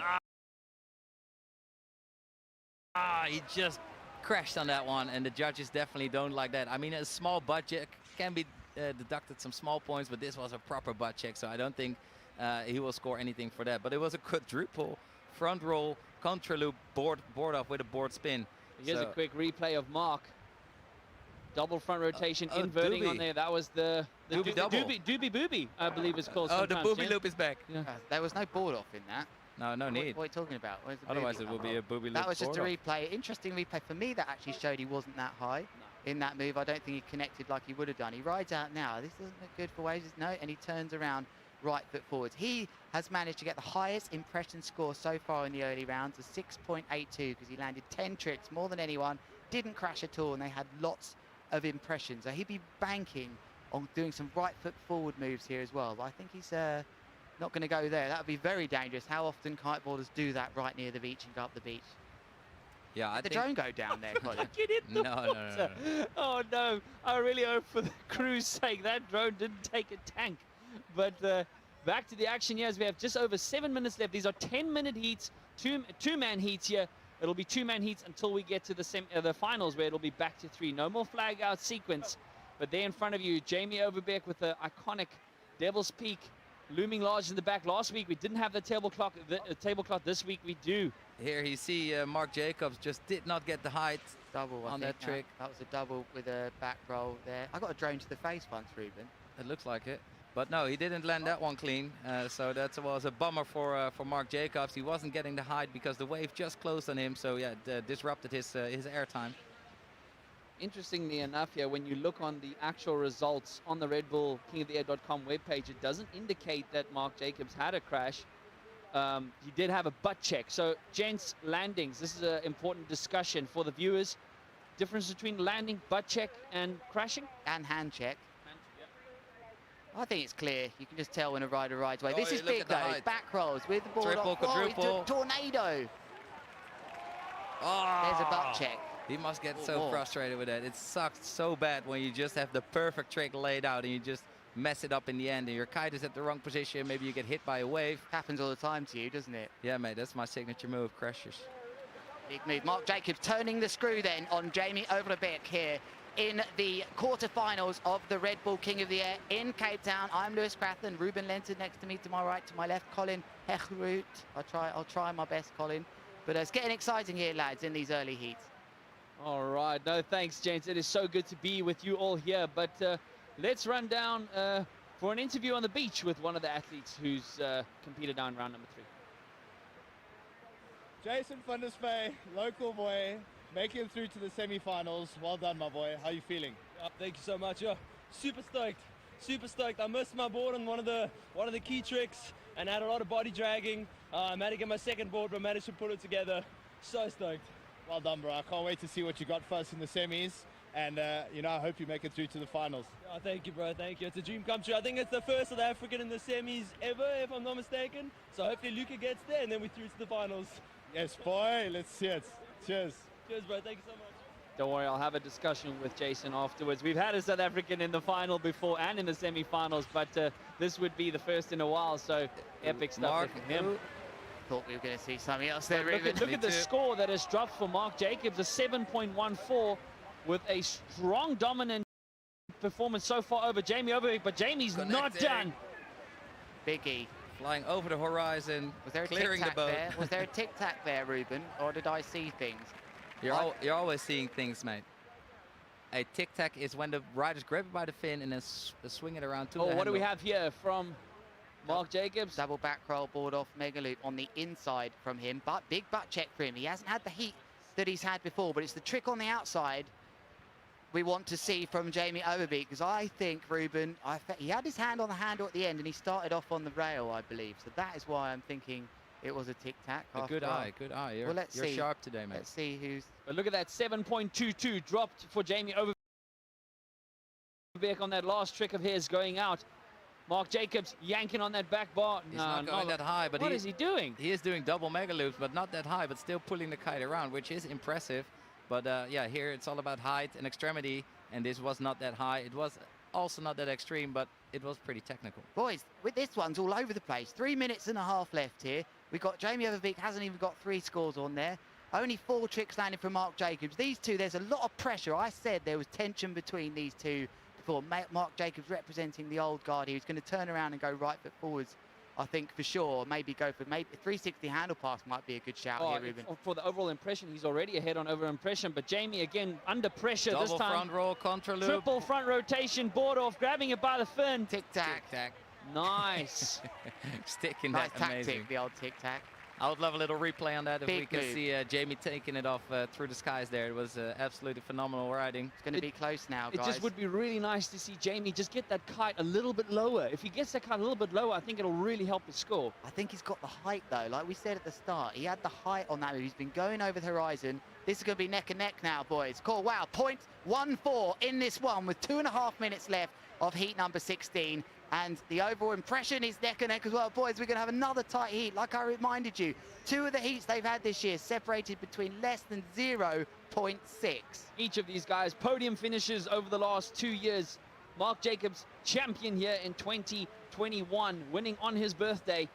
There in front of you, coming in right foot forward. Oh, it looked like he wanted a yank on the bar there for something. But Jamie Overbeek, not only being the youngest competitor ever yet last year to enter into the King of the Year, but stormed to a 2nd place podium finish. So, wow, a lot of talent, both old and young, I want to say, in this heat. It's got to go handle pass here. Exactly, that's what I was just going to say. All Mark needs to do is to unhook and throw a massive handle pass in there, because I have never seen Jamie unhook. He is the air style, the air master, the big air master, but I haven't seen him unhook. And yeah, let's see if Mark has got that feeling. It's tough here, though. He hasn't got flat sections. Look a bit different from here on this angle, but surely he's not going to send it in there. He's going left foot forwards again. I wonder, has he got time? This is tense. 1.5 minutes left. Jamie just keeping it in 1st gear until he spots a kicker, but it looks like a bit of a lull in the wind, gents. Oh, not the low again. I don't like those things. Yeah, a bit glassy. Oh, there goes Jamie Overbeek on his vortex. I think he's got to land this. He has landed it. And I say that, boys, because he'd only had 3 tricks that were counting so far to Mark Jacobs' 5. It's not all about how much you do, but that definitely influences the impression score, simply because you've got more things to impress the judges with. 100%, and we could just hear the crowd cheering them on and praying for them.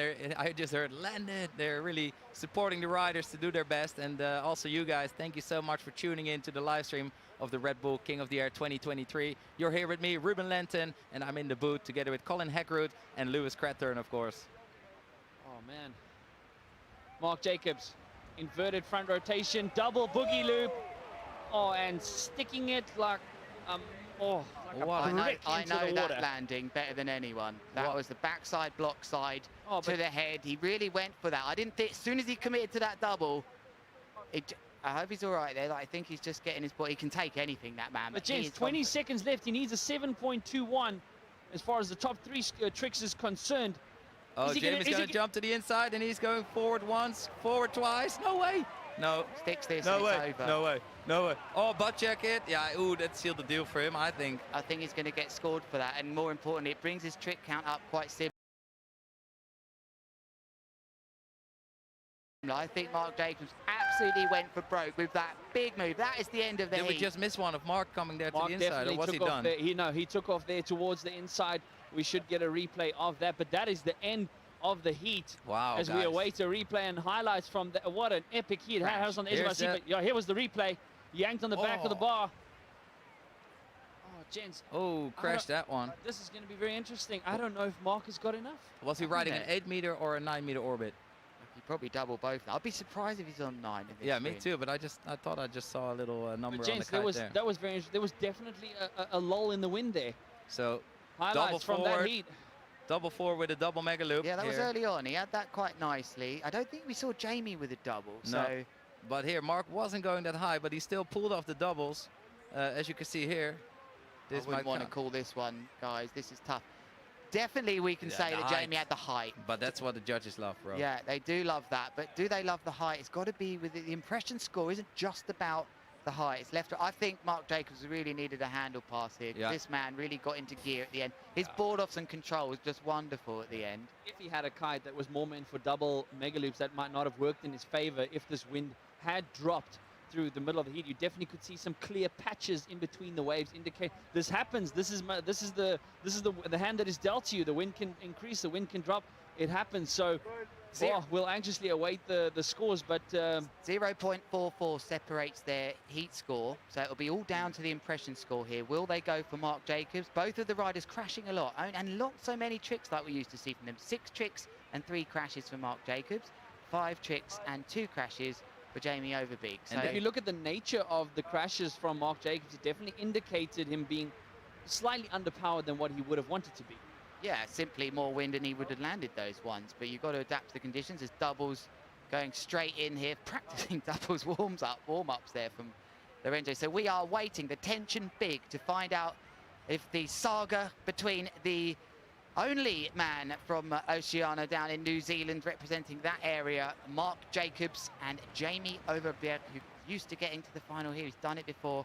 How's it going to go? Is it going to be 2-1 Mark or 2-1 Jamie this year? Boys, come on, let's have a guess. My money's on Jamie, Yep. gents. I think he just had the height. We saw what the judges have been rewarding in terms of height. But yeah, this is tense. Will Mark Jacobs see himself through to his 3rd semi-final? Will Jamie Overbeek find himself in his 2nd semi-final? We will know now. And Boom. Yes, Jamie Overbeek are taking it. Jamie Overbeek is taking the win here over Mark Jacobs. He must be devastated. But Jamie Overbeek, rookie on the scene, well-deserved with phenomenal riding.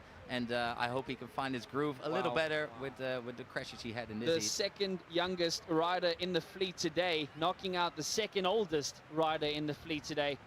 Wow, upsetting for Mark, but a great performance. And we were informed here by our director that the judges had a lot of talk around this heat, so they're not rushing it. We've actually now got 4-minute breaks instead of 3 between each of these heats, giving the judges even more time than before to give out the most fair result. But no time to waste as we head into heat 17. Ruben. So here we got also South African Lucas Cerruti, who has been riding competitions for a couple years, and he's been loving it. He's definitely going to give it his all because he's up against Andrea Principi, the current big air world champion. Yeah, Lucas really found his groove here at this event. He's doing really well riding. It's 10 tricks he got in his first heat, actually. Not many crashes at all, so he's looking good. And he'll need to be against Andrea Principi, who is absolutely dominating big air at the moment. He's won the World Championships in Spain. He won the Red Bull Mega Loop just now. He is only placed not first in only 3 heats so far this year. 2 of them with Liam Whaley, and he's not here. Only Edgar Ulrich has beaten him.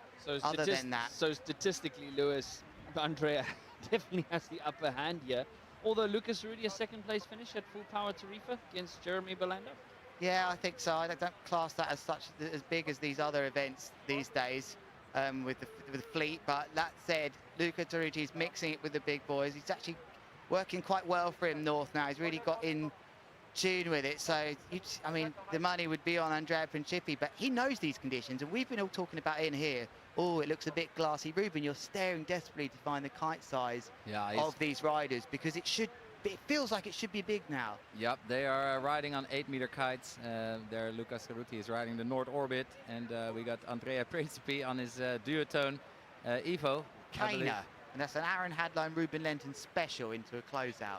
Very good example of how the kicker can just quickly close out on you. Maybe a bit more time at this event, but Lucas Cerruti launching off a foam ball, not even waiting for a proper ramp. I think it was a proper ramp. He just got in there before that bombed out. That timing was unreal. Gets the maximum blowout on the top of that wave, but then this man also finds it. Look at that extension on that front roll. maneuver there with the board off. That's a better start from Andrea Principi with the Michael Jackson look away, first founded by Alvaro Onieva. What a stat, Lou. That was absolutely a phenomenal kickoff by these boys. Luca Cerruti here is a master at taking off of these. He just hit a bit of whitewash. He dove forward. He grabbed the board off by the tail, whipped it around for the tic-tac. What a, I was going to say, what a landing, and that piece of chop just threw him off his rail. That would have scored big if he had stuck there, but you got to negotiate that landing. It's not flat surface. Andrea launching to the skies. Liking the power on these contra loops. He's pulling that early, Ruben, and getting that down, but chop from the devil from Luca Cerruti takes him out. So there you so can see. Lewis, you can see on the nicker of that kicker. Nice replay there from Luca Cerruti. Great takeoff.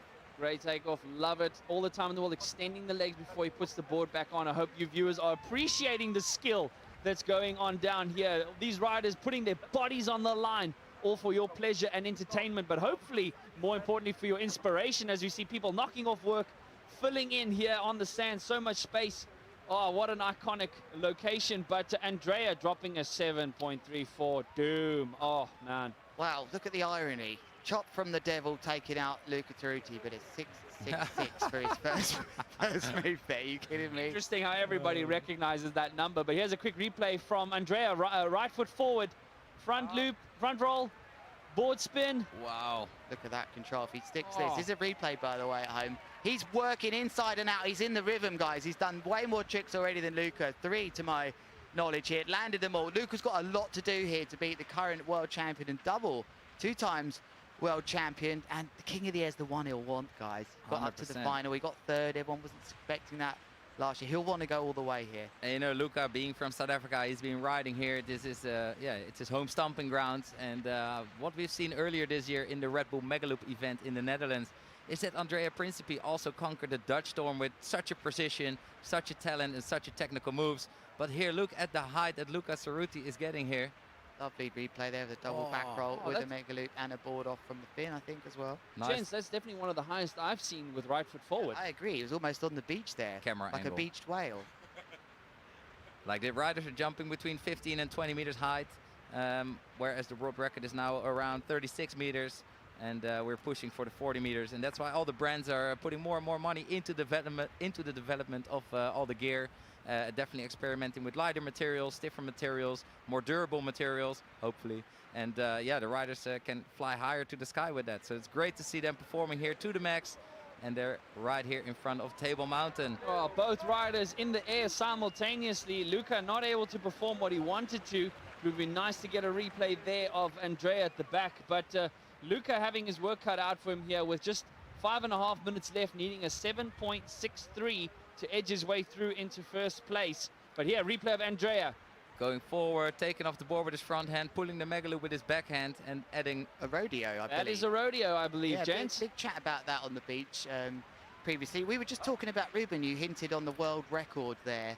And we have devices that are on the board sometimes. We've actually got a few of them out there. Jason van der Spy getting a 23.5 meter jump as we see that replay of the contraloop board off maneuver there from Luca. But riders, you just imagine that. These riders are only jumping 23.5. It might look big to you, but the world record, the Woo world record is currently up about 36. So you can imagine how windy it needs to be to go that high. I think some other riders have got that on their board, and we'll bring that to you. Baby Shark, only 19.7. About 20 meters these riders are jumping. 100%, and yeah, that's what you want. The more wind, the higher the tricks, the more critical they can get. And look at Andrea Principi just coming to the inside, taking off the board, sticking out his legs in front of him for some extra steez point. Oh, with a rewind. And landing, all the way down. Landing that clean. And the vibes are definitely building here on the beach with lots of spectators checking out all the action live. And don't forget to share this live stream with your friends so they can also enjoy this epic big air kiteboarding show. Will he make one of these kickers? Ruben, do you know who brought the rewind into things? A guy called Craig David. Okay. You see Andrea stalling on the loop.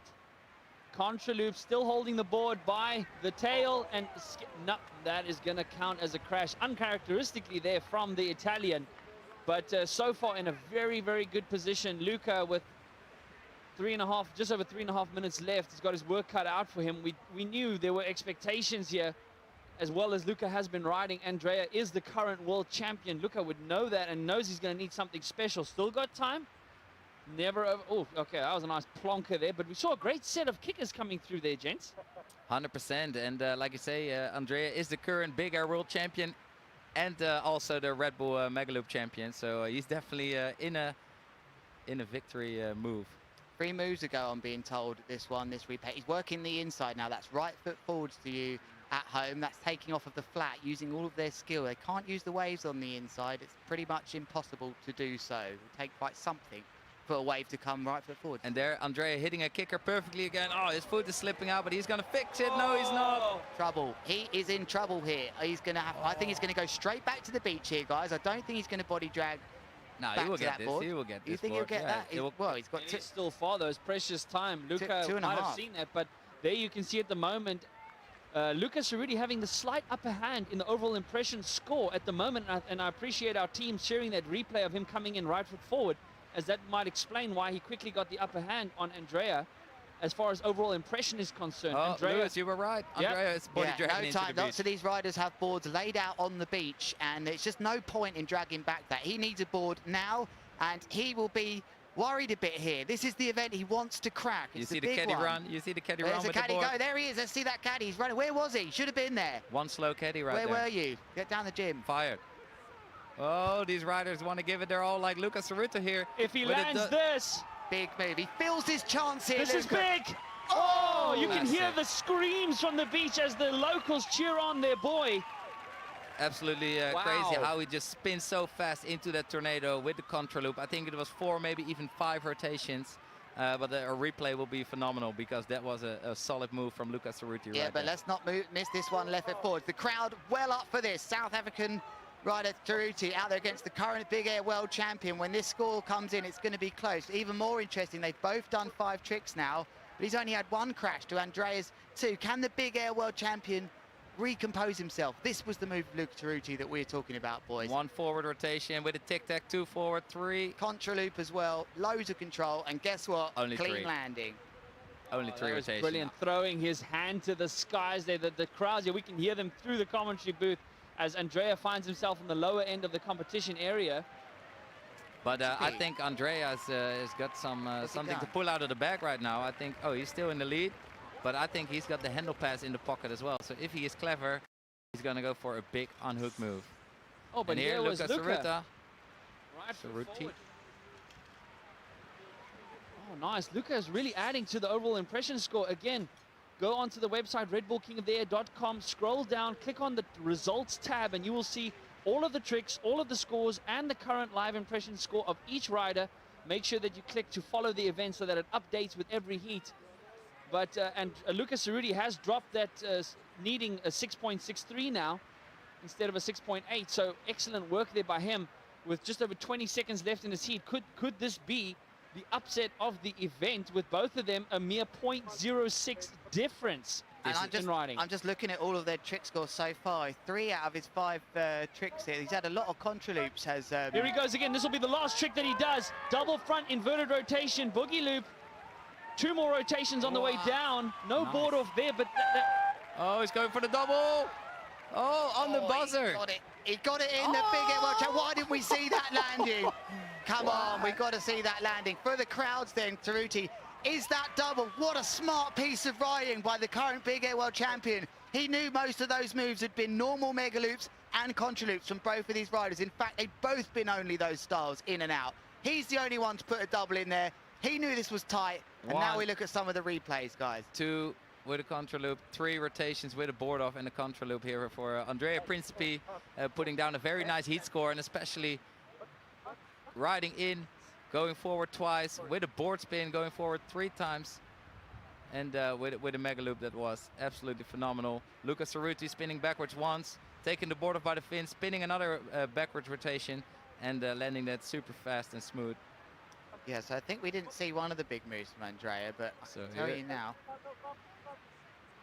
This was just working the inside. So we've got a Nice. big score here that we don't think we've seen here. An 8.43 contra loop board off from Andrea Principi. But, oh, man. Maybe that was his last double that they've named. But no, the double he loop's got a coming in now. 7.92 for his double. So Andrea, Is in in the the last lead. minute, just whacking it, getting himself in the lead as far as the top 3 tricks is concerned. We will still wait for that 4th overall impression score. We can't keep stressing enough to you viewers how important that 4th score is. The judges don't want to see the 3 best moves, but the best complete rider, variety, technicality, risk, right foot forward, left foot forward.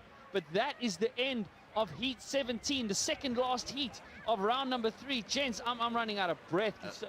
Luckily, the judges have some time to discuss who is going to come out on top. But I think it's going to be Andrea here. I don't think we saw one of his big scoring contra loops here because it's huge. He's actually 2 points up, and that's not what we saw live just then. But I think you can't claw that back, unfortunately, for Luca. Here are the results. It's actually quite a comfortable win for Andrea Principi. We're just waiting for the scores on our screens, but we're being told in our ears to never say the scores unless they're on your screens. But look at that footage there in front of you, ladies and gentlemen.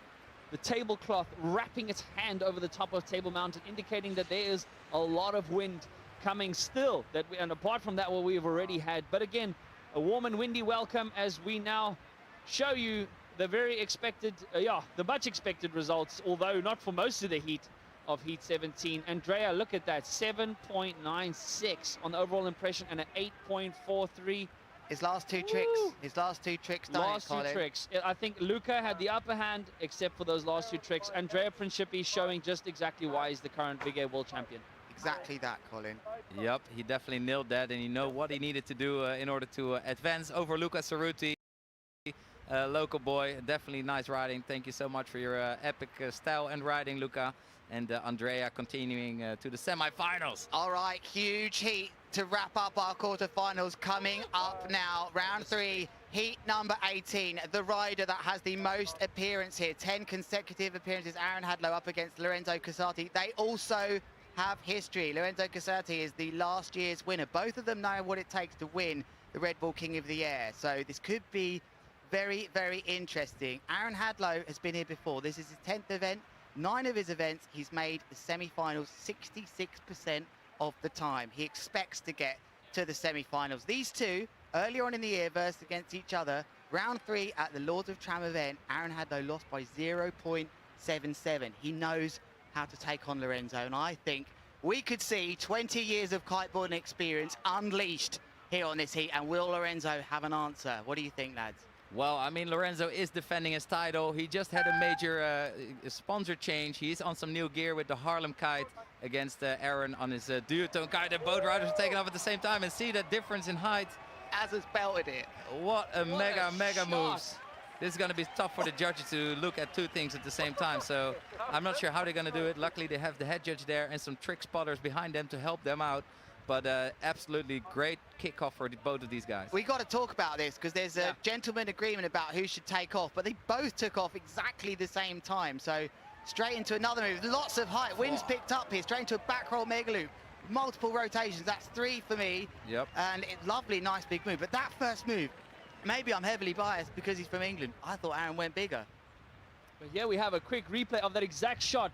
Lorenzo split seconds off the kicker before Aaron. This will be very interesting to see how the judges view it, because the judges said the first rider in the air will take priority. But in this case, I think the judges had a good view of both riders because it was upwind. They would have seen both riders. So interesting. And then look at that, 7.10 from Aaron Hadlow on that first trick. Lorenzo not scoring as much, and that was a great example to see why Aaron was awarded a higher point on that, because he was higher. He connected. He just got that lift, and he connected. But obviously, Casati replying very quickly with another move. Just puts the ball in his court. So this is exciting. I know the whole country at home are watching nice this. takeoff here for Aaron with a back roll board off mega loop. Double back roll. I don't know how, are his feet in nicely? Because that's what they got. They got to get their feet in, the riders, comfortably. Unbelievable. The talent and the history that's here in this heat.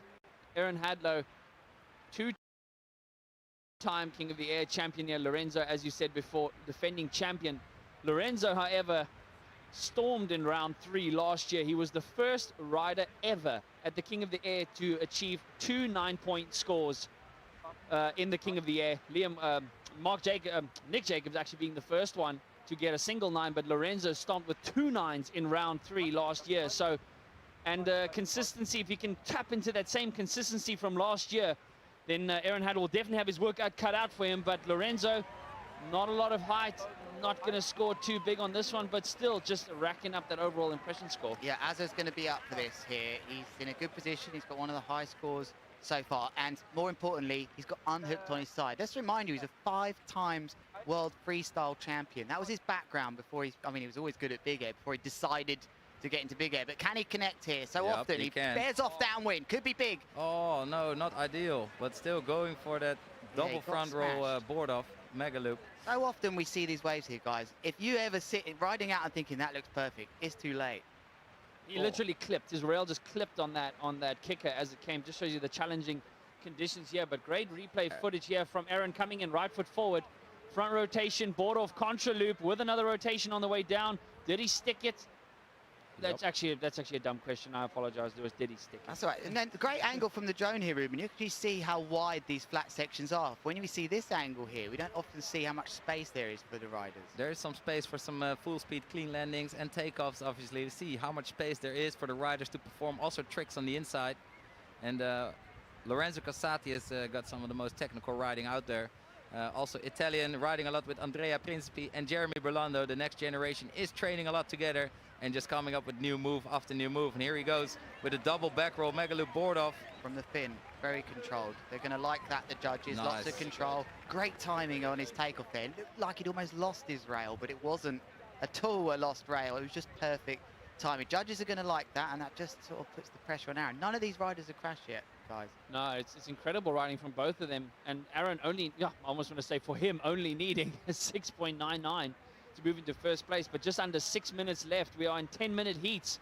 Knockout time. This is the last heat of round number 3. And then we're moving into semi-finals after the strap-in. Aaron Hadlow reaching for the skies. Oh, double board off. No, messed it up. He went for the double board off, and I'm not sure they're scoring that so amazingly, but it would have been, you'd have to imagine, a higher score. But he's still in a good position here. It's about 1.7 in it, and I think he'll have to start getting his unhooked mindset on. The low score that he wants to kick out is a 5.78, and that's his contra loop front roll. Meanwhile, the low score, yeah, look at that. He's starting to rack up some higher scores then is Lorenzo. He's got a kite loop back roll with 4 board offs, 4 rotations. And he's getting some intel from his dad there on the beach, waiting with his spare board. And yeah, he just knows what he needs to do. And he's got all the tricks. And let's see if he can take on the competitive strategy of Aaron Hadlow. Be nice to see the impression score, current impression score, live one coming in shortly, because I think it would just be for Aaron just bearing off a little bit with that crash. But he's got a board and he's back out there. He's riding back out towards Robinson. He'll tack up wind. He needs a 7.53. Here we got Lorenzo Cassati making his way through the waves, looking far ahead, hopping over this wave. Lot of bump there. He just couldn't get momentum. There was just bump after bump after bump. Difficult to throw down the accelerator towards the kicker when you're having to negotiate the swells like that. But this man is the speed bump. This man is no stranger to the King of the Air, winning last year a day after his birthday. Something happening here. Is he changing kite? No, he's just... he's indicated something. I think he's changing kite. He might be getting into a doubles here. Yes, he is. Kite change. I called that. I'm claiming that. Oh, no! He's landed something massive. No way! He's landed something massive here. Was that his special move? Oh, which side is his leash? It was right foot forwards. He was unhooked. I think he's gone for the move which combines all of the moves, which was a contra loop, a board off, and landing of handle pass as well. It looked to me at the end of this, Ruben, I don't believe, are we going to see it? So he's going for a... front roll, backhand kite loop. And then is he going to unhook? And is he going to get the dangle in here and he pulls it round? Oh, no. No, I didn't. Oh, he's searching. we saw him land that in his entry video. We were waiting for it at this event. Double from Lorenzo Cassati. Magnifico. Kite change for him with 3.5 minutes left. Wow. Lorenzo just changing his kite to a smaller kite so he can do the doubles. Maybe even triples, which we've seen these days. I think he's just going to work the impression score here. I can't see his doubles on that size kite. It looks like a 6 to me, maybe. I don't know. Could it is. Oh, it's a massive 6. Sorry. Yeah, so I can't see that's going to, get more than his big 6.7 6.82. And here you can see a nice stat of the live impression for what it is. This is not set in stone, but this is just to give you an impression of the live impression status at the moment as we're looking at this heat between Lorenzo Casati and Aaron Hadlow. And this is already the last heat of round number 3 here at day 2 of the Red Bull King of the Air 2023. Thank you so much for tuning in. And here goes Lorenzo Casati, connects with the kicker. Oh, and he goes for the S-loop. Not for me, that one. Didn't get the height I think he was after. So I can see what he's doing here. He's working his signature moves here, but I wonder, Aaron's got to get Aaron really needs one of these signature moves in. I wonder if he's having a chat on the beach now. But I think this was a good idea to get the doubles on there. But is this another attempt? Aaron. Kung Fu, oh, he got a gust. He got a gust on the way up there. I mean, I'd be happy to see that again on the replay. He's got a big gust on the way up there. Wanted to go for the Kung Fu pass, but just got yanked up there with that gust of wind, not allowing him to pass the bar behind his back. But Lorenzo stalling, double mega loop board off, the first of the 2023 King of the Year, and rightly so, throwing his arm up, saying, what more do you want? Exactly, wow. Stomping that double mega loop board off like a boss. Could be curtains for Aaron Hadlow. That was not what he wanted to see Could on the water. Curtains. Could be curtains. What a way to put it. That's well. You must have heard that one before. Yeah, you always close the curtains. Well, maybe sometimes. Oh, that's why they call it that. Well, Okay. it's, wow, a minute and a half left. The 5-time world champion is heading out towards Robben Island. He throws down the accelerator, pops off a shallow kicker. Front rotation, contra loop board off. With another front rotation on the way down, that's going to do good. He needs to drop away a 7.61.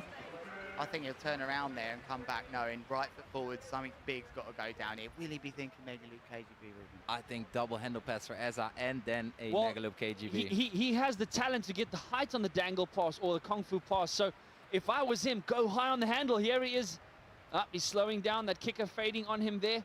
The first double handle pass he did over my head was in Australia in 2004. He did a back roll, a handle pass, back roll, handle pass at such a ridiculous height. I think he still has got it in his bag somewhere. He will have to dig deep. And he's the only rider so far, the King of the Air, to actually land a double dangle back down in Big Bay.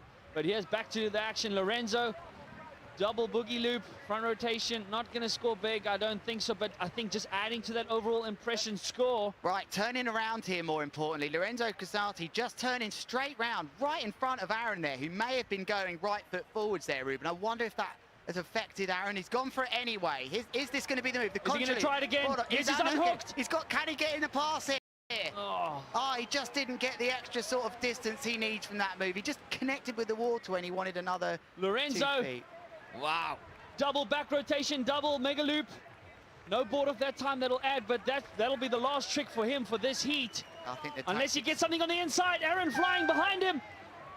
Double mega loop, Aaron's board spitting out there. He didn't land it. Wow, that was noise, just a lot of noise there as the buzzer goes for the end of the last heat of round 3. Dang. Replay here. Aaron Hadlow, very inverted side on there with a back roll, mega loop, hands on the backhand there, just to get another. Just didn't get the ball back on his feet. Meanwhile, on the inside, Lorenzo Casati working the impression score. It was a lovely right-footed double mega loop with delayed back roll. You have to say, boys, you've got to take your hats off to both of the riders, but Casati's tactics were spot on. We have to point out to you, it's the first time a rider has changed his kite, but this was the start. What an epic shot. That's going to be a shot for the history books, that. For sure. Bring me that picture. What an epic start to the heat from both of these guys. Lorenzo going there with multiple rotations, Aaron with multiple rotations, that board off and that mega loop. And here in a double back roll mega loop with the board off, sticking it clean. Yeah, I mean, he started so well, Aaron. His 2 of his biggest scoring moves were the first 2 moves, and I think it just changed once we saw that crash. Lorenzo Casati changed his kite, and as I said, it really worked for him. But here was where he tried to start working this secret move of his, unhooking. He didn't get the float. He was searching for it, but he just didn't get it. The kite didn't swing across how he would like. He had multiple chances of that. He's the only one that can do that move, but this rider here started to perform the doubles. It was double or nothing, and he doubled him out there. Exactly, losing a bit of height there due to that kite change to a smaller kite. But yeah, he's able to pull that thing around not once, but twice, as you can see here, and doing that board off. So great technique, and as the waves and wind will increase throughout the event, yeah, he might stick to that strategy, because he is the only one that I've seen changing kites and really yeah, adding to that variety score. Well, his double kite loop board off earned him an 8.24. And they dropped the scores. And unfortunately, Aaron Hadler will no longer be competing. But what a heat from both of these riders. But we just mentioned about the 8.24. And there you see it cementing for Lorenzo Casati. But look at his overall impression score, gents. You're talking about the doubles and the kite change. Highest overall impression score we've seen at the King of the Air this year. Yeah, finishing off the quarterfinals nicely there. And I wonder if the other riders in the semis, well, they will be. They'll be looking at the scores. Their caddies would be saying, boys, kite change, kite change. Lorenzo's just got an 8.7. Ruben's going to the gents. Wow, wow, what an epic display of big air kiteboarding. Lorenzo Casati showing just exactly why he is the defending champion. As mentioned before, last year he was the first rider to score 2 9-point tricks at the King of the Air. Incidentally, Lewis, a statistic from Lorenzo, he had 16 8-point tricks last year. The second highest was from Liam Whaley with only 6. Lorenzo Casati 3 times higher, the amount of 8-point tricks. And from the get-go, just showing the consistency and high level of consistency at which he rides. Yeah, and showing that he doesn't mess around with low-scoring moves. He just only throws big toss. I mean, look at the amount of moves that he's done there as well. He's done loads of moves. That's such a great construction of a heat. Early moves, quite reasonable, and then upping it. So that really was a superb heat from him. So semi-finals. We're already in the semi-finals. Semi-finals, Ruben, Lewis. Oh man, here we go. Jason van der Spey, the local boy, only South African remaining in this event, up against the Italian Jeremy Berlando, but does ride for Spain as well. Wow, the first time both of these riders finding themselves in a semi-final. 2 very aggressive styles of riding. Jeremy Berlando, a 4th place finish at the Mega Loop Challenge, Red Bull Mega Loop Challenge in Holland. So both of these riders have got what it takes. Lewis, what are you expecting to see from these boys? I'm expecting Jason van der Spey to just go for it. He's got the shackles off. He's got further than ever has before. He's got the whole home support, which the crowd are incredible. We're going to bring you a bit more about how much the crowd affects these heats a bit later on. But for these two here, they're both in a position they have dreamed of being in, the semi-finals of the Red Bull King of the Air. And I always think to myself, this is just one heat to get into the final. I've been there myself. That is true. And it's just one heat to get on the podium. Oh, Jason van der Spey with definitely one of the more aggressive kite looping angles. He'll be very happy to open up the first semi-final. Ladies and gentlemen, strap into your seats for the first semi-final of the 2023 Red Bull King of the Air. Jeremy Berlando on a shallow kicker with a horizontal takeoff. Mega loop late back roll, board off by the nose. And a nice added rotation on the way down. Guys, keep spreading it on hashtag Red Bull King of the Air. I'm Colin Heckert, and with me in the commentary box, 16 King of the Air appearances between these two legends, Lewis Crathen and Ruben Lenton. Gents, semi-final time. Look at it. It is just electric out there. Yeah, it's wonderful seeing everyone just sat on the beach with the famous, that's Lion's Head in the background, Table Mountain in the middle. Just kiting here, sometimes you have to pinch yourself and be like, wow, am I really here? But we've got the pleasure of talking you through this. If you're joining us here on Red Bull TV around the world, or perhaps online, a big welcome to you. Perhaps you're seeing kite surfing for the first time and think, wow, is that possible? Could I do that? I can tell you right now, you can. It's not hard. It would change your life like it did mine and Ruben. No, you're not strong enough. You will fly away. It's super dangerous. It's expensive. It's boring. They're all the things your mind tells you. But Ruben, I know you were joking then. Exactly. So the youngest kiter is about 3 years old and the oldest is over 80. So there is no excuses. You can even lease kite gear. You can rent it. Definitely start off with a few lessons. And yeah, the beginning might take a little bit of discipline and a few good conditions. But definitely get involved, and it will enhance all areas of your life. And the best thing about the wind, it's free. No taxes on wind.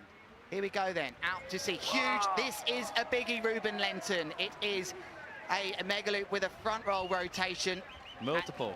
Huge, big moves over the horizon for me. Big board off in there, pulling the backhand, connecting. Wind must be over 30 knots to get that sort of height. We've seen the riders are getting over 20 meters. Some of them have devices, Woo devices on their board. And that's going to be a big one. It is a big one. 8.52. Here, there we see Jason van der Spey, also with multiple rotations, taking that board off and sticking it clean after the mega loop.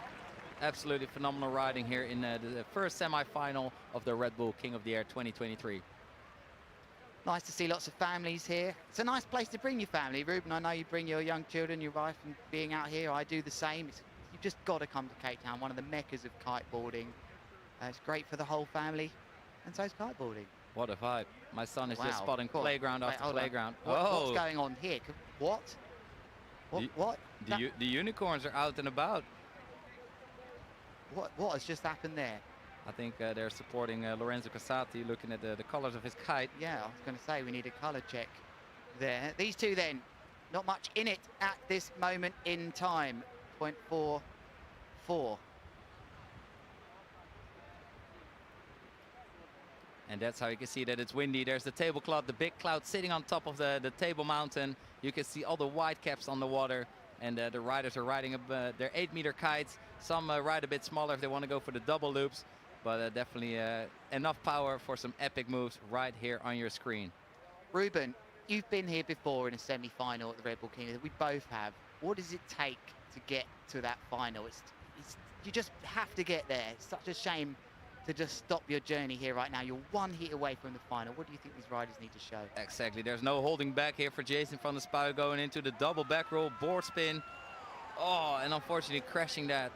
But yeah, once you're in the semifinals, you got the crowd on the beach, you got your dreams high in the sky. You just got to aim for the moon and yeah, don't hold back. That was my mistake. I was holding back. I didn't unhook whilst I was out there in the semifinals or even in the final. I could have just won the heat by just committing to that handle pass, but I don't know, something was in my head and said, oh no, I'm gonna crash if I unhook, and yeah, unfortunately I didn't do it, so I ended up third. Well, you got to the final, Ruben, and there's plenty of riders that will get to this stage of semis, and will it set in? Not for this man. Huge back roll, mega loop with multiple rotations. That's probably 3. Puts the board on cleanly. Jeremy Belando up for this. Many people have tipped this rider to really put it all together at this event, but Ruben, just like you were just saying, you have put it all together in the semi-final before. You finished 4th here if you finish, and so many people are happy I got to the semis, but time goes by where you think to yourself, wow, just one more heat and I would have been on that podium. I would have been known what it looks like to stand up there. It's a feeling that you never forget, right, Ruben? A devastating 4th place. Yeah, nobody's aiming for that here. We've got the best athletes here in the world of kiteboarding performing today, and yeah, they're all hungry for the win. And right here, Jeremy Belando, definitely a crowd favorite. But also, yeah, Jason van der Spuy with all the local support he's got right here. These boys are definitely on fire. Van der Spuy's got some big scores on the board here. He's almost on 8s, is our other rider from J-Boat. But One Van der back roll, Spuy, 2 back rolls with a board spin actually. And so, I think. yeah, unfortunately not pulling it together. Not getting his feet back on the board, but wow, Jeremy Belando landing the highest score in round 1 and 2 last week, and showing that he's not slowing down on that momentum with an 8.5 to an 8.22. Jason van der Spuy needing an 8.67, which is going to be a big maneuver. We know he's got the talent to do it, but the ocean just flattening out on him. Just a chance that was just outside there. The wind is pumping. It is epic condition. Oh, here comes Jason van der Spuy riding to the inside, going for 2 front rolls with a contra loop and a board off, and just landing that clean in front of the judges. who turned the AC up? Colin, you were last over there. Didn't touch it. Still the same. You can get your hoodie out. Maybe I'm just getting hot You're because of from all the- this action. I think the temperature difference is due to what the action we're seeing outside. But there, 3.5 minutes left in what has been a semi-final that has flown by. Jeremy Belando in a firm position, I would say, but it's never over as we see Jason stalling there on the kicker. Double back rotation, board off tornado, mega loop. No, just clipping the rail, not enough height there on him. Oh, that's going to be devastating for him, but still plenty of time left. I don't think that would have dropped away as 8.67, needed more height on it, but I love the height, and I just feel like whenever Jeremy launches into the air, it just looks aggressive. It just looks like there's just power behind it. He's got his timing down. He's got such a vertical takeoff, like he really just shoots straight up. And I think it's his kite as well. He's riding a 3-strut slingshot kite, and it just seems to be working for him. Yeah, so you really are. The emotions pouring out as a South African here, clearly, Colin. Jason's still in this, but he's got a lot of work to do. Belando, you'd argue, is probably one of the riders that's been at the top of the game now the last year or so, last 2 years even. He's starting to get the results and getting up there. Right, currently in first. Doesn't look great off these waves, but he seems to find a way, Ruben. Wow, a massive contra loop with 2-3 front rotations and that board off. and just coming around clean. These riders have got such an air awareness, such a kite and body control, and don't forget the board control to come in for the landing. They sometimes come in on a very bumpy ocean. It can be very difficult to navigate yourself through the waters, and yeah, really go for that smooth landing that the judges are definitely rewarding and looking for. Jason van der Spey, good takeoff this time. He's repeating what he crashed before. This time he should land it. Lovely. Here we go. You can hear the local crowds outside cheering their boy on. Riding for Air Rush and putting on an epic show here for all the spectators and yourself. I hope you're very comfortable, or maybe sneaking a little live stream in during the work. I hope you're enjoying this. You're here with me, Ruben Lenton, together with Lewis Crathern and Colin Heckroodt, bringing you the live Red Bull King of the Air 2023, the most prestigious kiteboarding event in the world. 6.32 will be kicked out by Jason van der Spey then. It's currently, you know, there's 2.5 roughly between them. I think it's going to go down to about 1.5 because you can see on his screen just there, the 6.32 is currently in his top 3 scores. I think that's going to get removed, so we're watching up there. Definitely think this is in the 7s, over 7.5 for me, that last move. And that really puts him back in the mix here because he hasn't really gone into another gear here, Jeremy Belando. He's done lots of powerful tricks, but not, you know, not loads and loads. He's only got 4 tricks to me so far on my screens. And remember, the way this works, ladies and gentlemen, it's about the 3 top scoring tricks accompanied with a overall impression score, which the judges will add at the end of the heat, which can still make a big difference. So Jeremy Belando is already quite some points ahead of Jason van der Spey. Oh, 30 seconds left in this heat. Wow, semi-final time, but here's a quick replay. We missed this one. He goes. Here we go, Jason van der Spey with the Kung Fu pass. Does he stick it? This could change everything.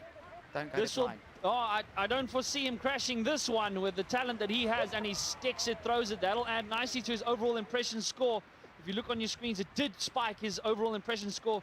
Go onto redbullkingoftheair.com, scroll down, click on results, and you can see the score for every trick as well as the live impression score.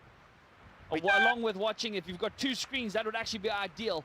Yeah, we apologize. These scores aren't refreshing as I'd like to see them in your top corner. They are on the website, and I can tell you there is less than 1 point between these 2 riders. But more importantly, he's done the handle passes, Jason van der Spey. But will the height come through of Jeremy Belando? Oh, but that was the end of semi-final number 1. Semi-finals, guys. Ruben, talk us through these highlights. What a heat. Speaking of heights, that was Jason van der Spey taking off there with a double mega loop board off back roll. And here Jeremy Belando is flying through the screen with his signature contra loop. And here we see a double front roll board spin mega loop from Jeremy Belando with an added rotation. There's a Devastator maybe on the way. This is going close, Ruben. Here we go. It's into a back roll, board off, double back roll, triple back roll into a bit of a tornado, into a 4th. That's unbelievable moves. And I wonder if the height here, we did see it earlier on in the event where the height was just enough on impression score, but this man here on right foot forwards, I don't remember seeing so much to the right from Jeremy Belando. So will we see a big change in the impression score? Colin, I know you want your South African rider to get through. He looked good in his moves, but there weren't loads of moves from Jeremy Belando, and that's in his favour from Jason van der Spey. Less than a point in it. Will the impression score help the South African? Drum roll. Let's wait for it, ladies and gentlemen. Is it going to be the first time in many a year that we have a South African in the final? We see some celebrations there. I see a yellow vest, Jeremy Belando, as we wait. So they probably have seen the scores on their side. It'll be very interesting to see. That was a close one. If that's a preemptive celebration or not, but there's a lot of relief on the face of Jeremy Belando. There you see him with his coach as well. Now can he get his mindset in gear here? Can he be the one to lift the trophy as they look at the scores? They want to know how they were scored. He wants to know his impression score. I think that was a lot closer than we might think, boys, because he didn't do loads and loads of tricks. We've seen these riders landing 9, 10 tricks. I've got 4 tricks down for Jeremy Belando on our live scoring. Can we just go back there? Give me a second, my good sir. I will get you there. So you viewers, you can go back onto the heats, click on the different heat numbers, and you can then go back and view the scores as we are doing now. So yeah, Lewis, we have 2 crashes out of 7 tricks for Jason van der Spey, and 1 crash and out of 5 tricks for Jeremy Belando. But beautiful, there you go. There it drops. There are the results for exactly a point difference. Oh, he got more. He did. Jason van der Spey got 0.6 more, 0.06, sorry, more on his impression score, but it wasn't quite enough. He could have just done with one extra move, I think. He's going to find that tough to deal with over. I mean, that was... hold on a minute. It's... Oh, no, it was 1 whole point. So I thought for a second that was the same number. I think, but listen, I am very impressed with Jeremy Belando's riding at the moment. He's showing that same level of aggression and consistency that he's been showing since last week. You know, there was a big difference. There's quite a big difference in wind, quite a big difference in conditions, yet that continuity seems to persist, Ruben.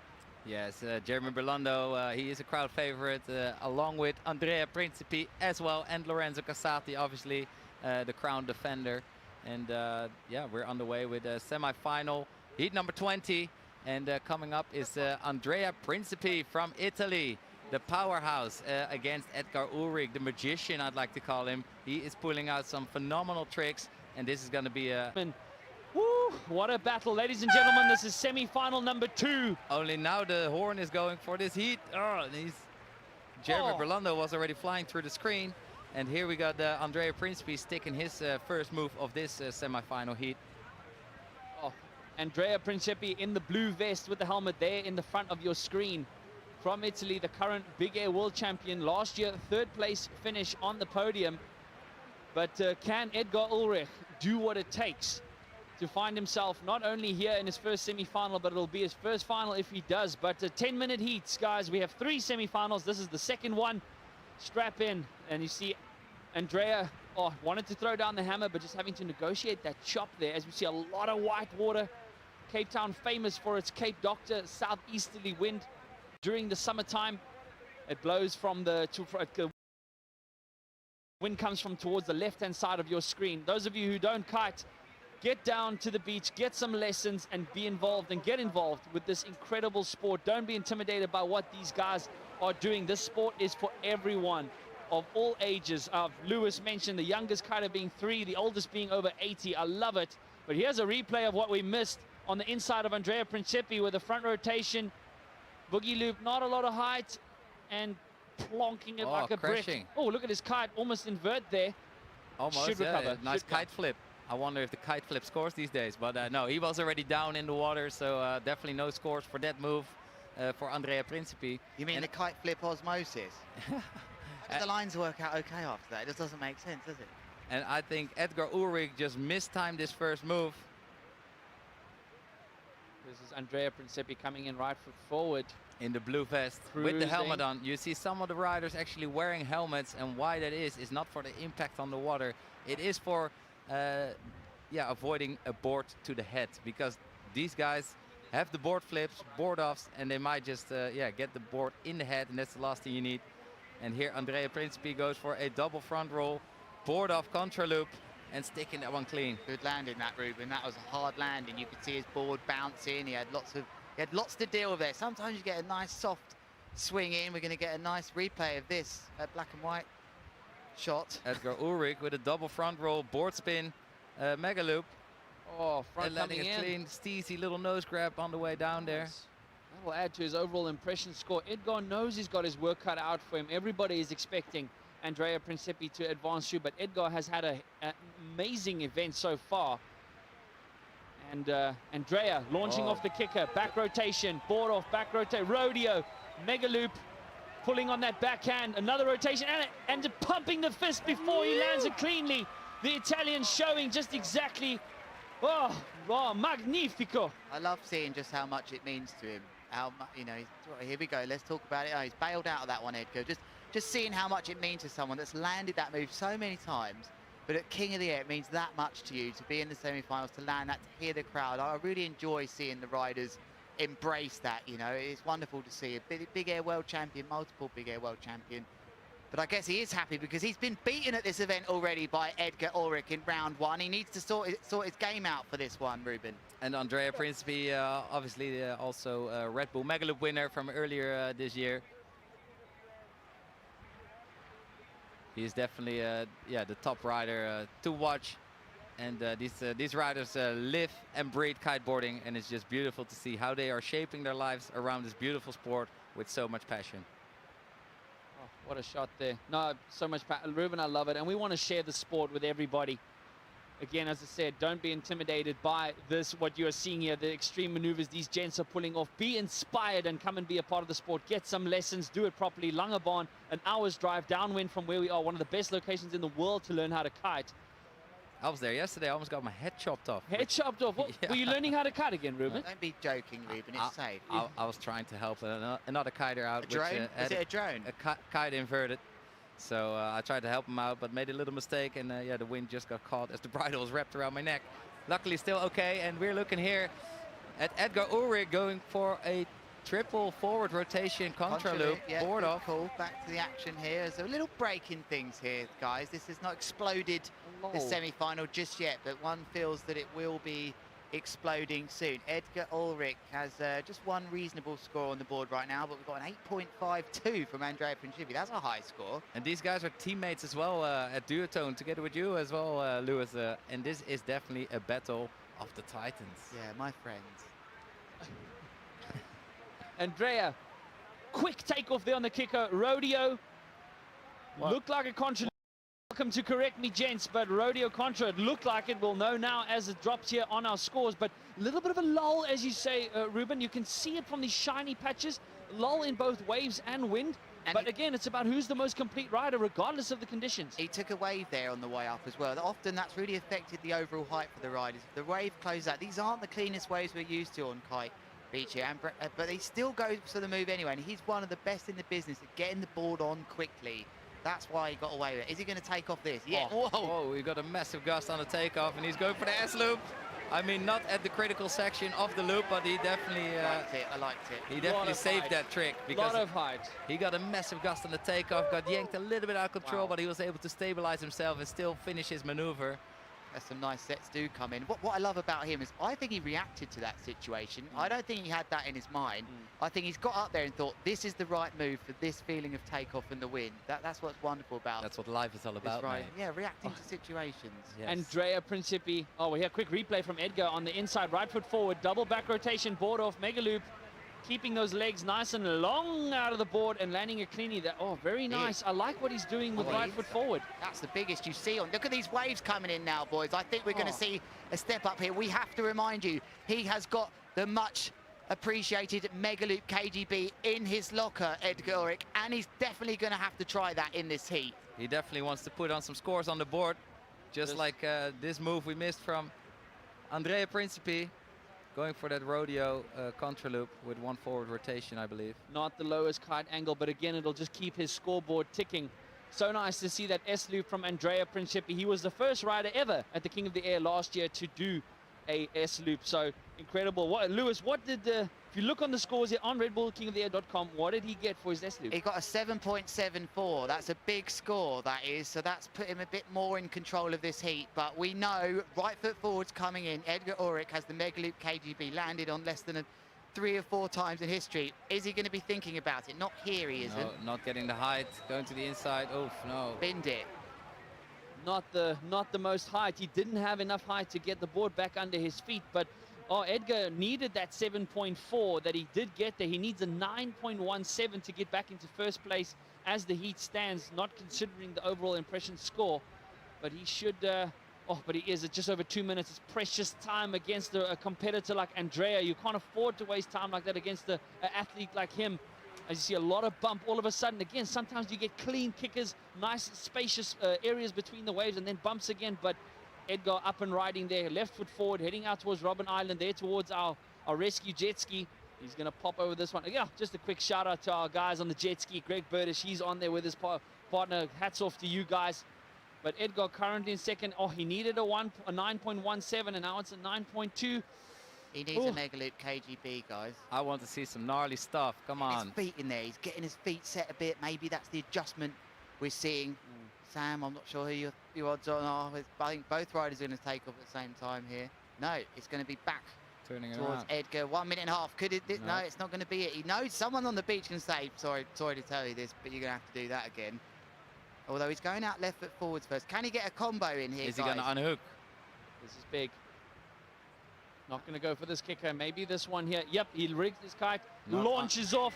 Back rotation, double back rotation, contra loop, board off. Another back rotation, And another another one. rotation. Come on, land it, bro. throwing that hand. He had, look at the what distance a that he landing. traveled. That is huge. And he's got to compose himself, lads. He Wow. can't get carried away here. He's got to have 2 seconds to think, nice move, mate. Turn around, now you need a mega loop Oh. KGB. There's the Exactly. combo Under you a need. minute left, under a minute. This is intense. It's going down to the wire. I reckon he'll score in the 8 points for that one. I do, Oh, too. that is huge. This is massive. 45 seconds.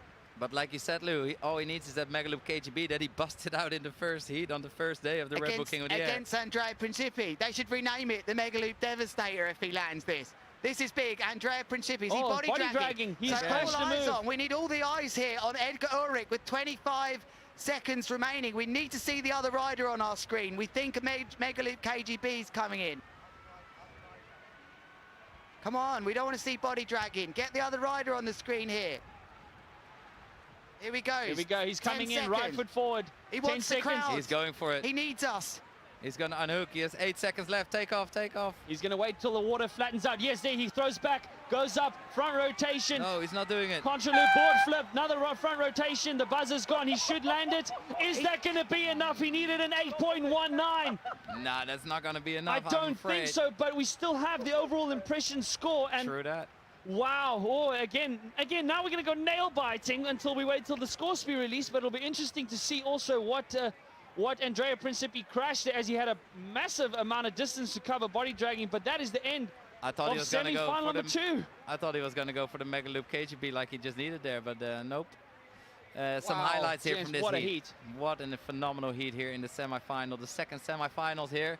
Andrea Principi going absolutely massive with a double back row rodeo board off. Huge.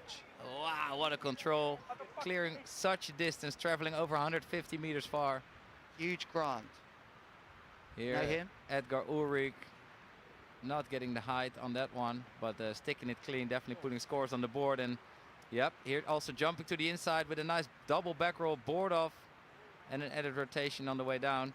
I always love how Edgar just keeps the board off, stretches out his legs. And here Andrea Principi with that front roll contra loop board spin. Oh, but Ruben, what a heat from both these guys. I'm so impressed with Edgar Ulrich's competition mindset to throw it to Andrea Principi in the way that he did. But Andrea also just showing why he is the current big air champion. I love the rodeos that he's been bringing in. As far as I know, the only one who's been doing rodeos at the King of the Air. But there was another double back rotation, board off, And contra loop. Andrea had to turn around there. Had to turn around and get out of his way with another 2 rotations on the way down and a fist pump. Wow, this was a sensational I think, heat. unfortunately, I think it was just too much of a gap to bridge in heat Yeah. score from Edgar. So yes, in first place, Andrea Principi, the current world champion, with a huge impression score in the end, 8.22. So that must have been for that S loop, guys. 32.35. Comfortable in the end for him. He needed that mega loop KGB, I think, Edgar. He needed a straight 10, but he'll be so proud of his performance to get to the semi-final here. I think the lack of height that Edgar Ulrich had towards the beginning of his heat, you can see all his scores in the 7-point range, only clipping close to 8 points towards the end of his heat. If he had gotten more height, there is an ecstatic Andrea Principi from Italy making his way through to a second successive King of the Air final. That is the end of semi-final heat number 2. Come and live with us the action as Ayrton Cozzolino gives him a good rub on the head there. Nobody gets more stoked than Andrea Principi himself. This kid has got his dream set and he is gonna conquer them no matter what. He is training off the water, on the water, and just giving it his all. He is living the dream. He's becoming one of the athletes of our time, and he's moved into that role of top competitor 2 legend. What he's achieved this year, winning, to remind you, the Big Air World Championships in Spain. If he'd have won the Lords of Tram event in France, it would have been a clean sweep that we might not ever seen again. He won the Red Bull Mega Loop, and he's getting himself in the mood. And this is what he does, Ruben. He's stoked for it. He finds a way. He just finds a way. So often he's close in his heats, but he just finds a way, and he is now getting himself in the mood. Oh my goodness, magnifico, magnifico there from the Italian. A very energetic Andrea Principi, and all we need now is Lorenzo Casati to complete the final as a group of friends. And Jamie Overbeek will have to give it his all to edge out the current King of the Air, Lorenzo Casati. But yeah, Jamie has got the height, he has got the technicality, But yeah, this will have to be a heat to watch. This is incredible. Jamie Overbeek, Lorenzo Casati, first place and second place finisher from last year's King of the Air. Unfortunate that one of these gents will be going home after this. Wow, wow, wow. I love what you say. Also, Jamie definitely having the height factor. Casati having the... I like to use the word consistency, but there goes the buzzer for the last semi-final for today. Double back rotation, double mega loop there. With a double back roll. Wow, what a way to from come out of the gate. He ended with the doubles, and now he's starting with them in this heat. Whoa, double mega loop, double back roll. Yep, on his Harlem kite. I think he's on a 6 meter with his strategy from the previous heat. He saw that it was working, so now he's just going to get the doubles out of the way, and he's hoping for the wind to pick up so that he gets some more height and maybe even make this his best scoring moves. He's on the 6 already, is he? Yeah, that's what I said. So he's coming out of the gate with his 6. He's reversing it. Hoping he's got enough height. I think he's going to go bigger at the end. Reversing the tactics he did earlier on. He's going to go try to get the best scoring tricks with his doubles already straight out of the bat. Okay, we saw him change to the 6 last time. I wonder, I think Jamie Overbeek is going to be forced into a kite change here, Ruben. I think he's going to have to do it. We've seen Jamie Overbeek changing his kite to the Enduro last year at last year's Red Bull King of the Air, and that was working for him. And now he's riding his Vortex, a new kite from Ozone, also with the lighter Alula material. And yeah, he's performing great on that. But it looks like Lorenzo Casati is in the zone and has got his eyes on the prize. So let's see who can keep his head cool and has got the best strategy in this heat. Still, riders jumping in and around the 20-meter range. As I said, some of these riders have got Woo devices on their board. Lorenzo Casati, 19.4. Aaron Hadlow, 21 meters. Those of you wondering at home, how high are these riders jumping? Oh, but as we see, whoa, with probably the sickest S-loop we've seen at the King of the Air, Lorenzo Casati, showing exactly why he dominated the event last year. Oh, that was epic. But woo, as we calm down from that S-loop, we have an interview with first-time finalist Jeremy Berlando on the beach. Take it away.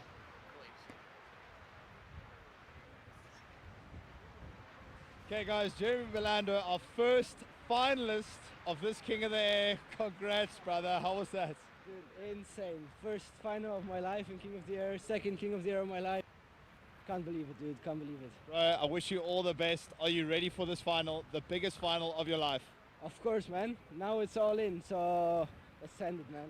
Let's go, man. All the best. Thanks, mate. Thanks.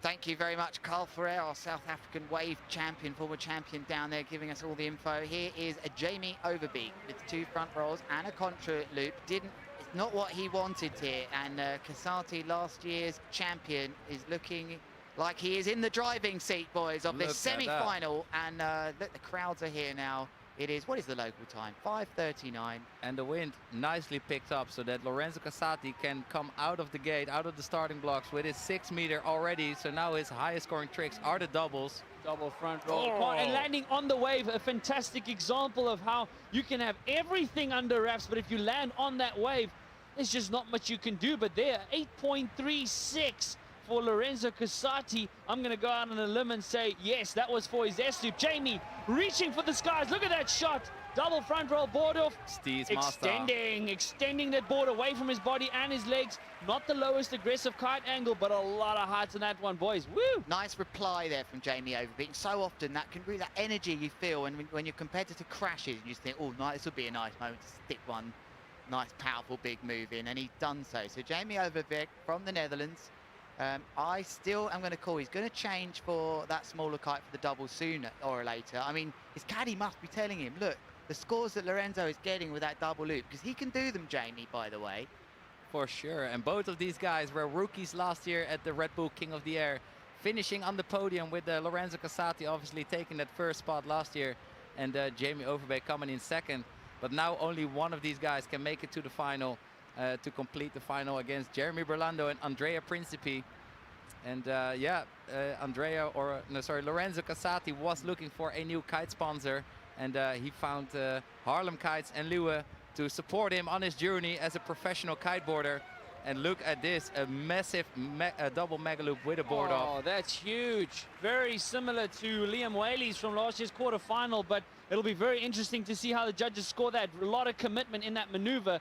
Jamie definitely seeming like he has his work cut out for him. He's in a combo situation. He needs to get some scores on the board as it is almost halfway through this heat. The last semi-final before we go into a bit of a break and then head off into the finals after that. Already we have one new finalist and one old. And with both of these riders in the semi-final, we're going to have another old finalist in. So this is unbelievable. Guys, just spare a thought for everyone in Italy here. I mean, I know that Jeremy Belando flies under the Spanish flag, but he's definitely got a connection to Italy as well. You've got Casati here, looking strong to get to the final. Principi, 3 riders with such connections with Italy. They must be loving it, right? It's incredible. Bella, bella, bella. Magnifico. As we see, Jamie, a delayed takeoff on the ramp, double back rotation, not a lot of height. Tornado. Mega loop on the way down, covering a ton of distance. I love the height and distance that this guy gets as we have 4.5 minutes left in the last semi-final. Colin, you've got to call it like that every time, that tornado, boys. That was the best. That was awesome. I'll tell you what, these riders make it so easy to commentate as you just get psyched up in the moment. I hope you at home are as well. Here we go. Casati. Oh, with a double. A nice delayed double. Back roll board off. Wow. I love the delay on that. That wasn't just a whoop through double. It was just delay. That was excellent work there from Casati. He's dominating this heat at the moment. If we can have a replay of that. That's going to be, but it's actually a bit closer than we think it. Is it time for Jamie Overbeek to change? Colin, you mentioned a delayed double there. I personally think the delay on the double will give him less points than if he just whammed it straight round, because the kite's then retensioning, going back up. But I feel like that I hear what you're saying, that move actually needed that. Like it was the right thing to do. Here he goes. He goes off the wave into that back roll with a double mega loop board off. And wow. Beautiful. I love it. Oh, that is just epic work. Oh, throwing his hand to the sky. Lorenzo Casati is so emotional when he won last year. And the riders were riding 8-meter kites. He decided to change his strategy. He said, I can go big enough on my 6-meter, and now he's just pulling doubles. Look at the height Jamie Overbeek is getting here with his double front roll board off contra loop with 2 added rotations on the way down. I think he's got a swap now. I think he's worked this category out now. He's done the biggest moves he can. He's got to go and get that small kite and start doubling pretty ASAP, because the remove, if we look at the top 3 scores from Lorenzo, if I could hazard a guess, I bet they're all double loops. Gents, a 9.42, the first 9-point score we have seen of the 2023 Red Bull King of the Air, done by none other than Lorenzo Casati. Absolutely sensational stuff there for him. Wow, that was for a double kite loop back roll board off. That was the latest score to drop there for the Italian. Jamie has his work seriously cut out for him, needing a 9.64 to edge out the Italian, as we see a quick replay here from Casati. Front rotation. That was a doobie booby, I think. Gents double. I believe that's the name, what I heard on the live stream from Spain. Very nice. Oh, Lorenzo just, he tapped into that consistency from what he had from last year.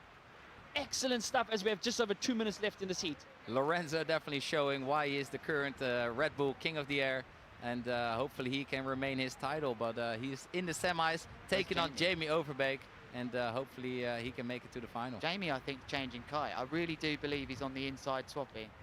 Casati on the inside, right foot forward. Pulling a double to the inside. That Jamie responding, back rotation board off double with a mega loop. Tornado, yeah.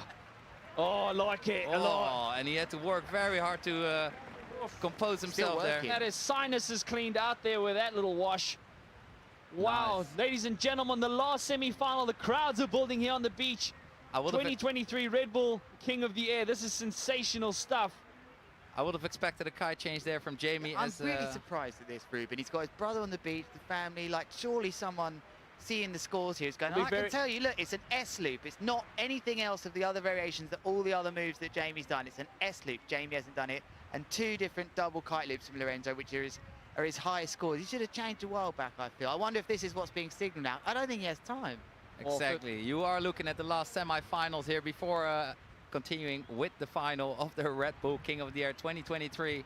This is day 2. We had the first day last week, and the wind is back here in the mother city of Cape Town. And Oh, it is. It is back indeed, Ruben. Back with full force. Perfect conditions for the world's biggest and most prestigious kiteboarding event. Lorenzo popping off a shallow kicker. Double mega loop back roll, but it looked like the wind just faded on him there. I don't think he's going to replace an 8.36 with that. Maybe it'll be close, but not a lot of height on that. But the Italian, exactly like last year, just dominating. 3 8-point tricks and a 9. Absolutely excellent stuff there from the Italian. But Jamie turning around here has 8 seconds left. On the inside here, Casati. S-loop on the inside with right foot forward. Nice. I don't think we've seen that yet. He is definitely doing it both ways. This was his switch S-loop. So doing that trick, like one of the most riskful tricks in the sport, an S-loop, seeing that perform to the left and to the right. Very great riding here from Lorenzo Casati. Great heat, that. That was a really wonderful heat, guys. So double back roll into, that's about 5 back rolls with that maneuver from Jamie Overbeek. That was a great heat. Wow, I don't know what to say. Lots, he just, I mean, the way he, if your equipment breaks there, catastrophic equipment failure there, Ruben, you're going straight down to the ocean bed. That would be definitely a moment where your equipment could fail. And here, Jamie Overbeek getting that epic height. And landing it clean. Let's see what the judges say about the overall impression score. It looked like Lorenzo Casati went with the right strategy there on his 6 meter to pull off those double mega loops and combining them with the board offs. Very, very, very professional. It's going to be huge. I mean, we're just going through all of these many moves that you can see here from this brilliant semi-finals at the Red Bull King of the Air. The riders punching here. They're so stoked to land these moves in front of this crowd.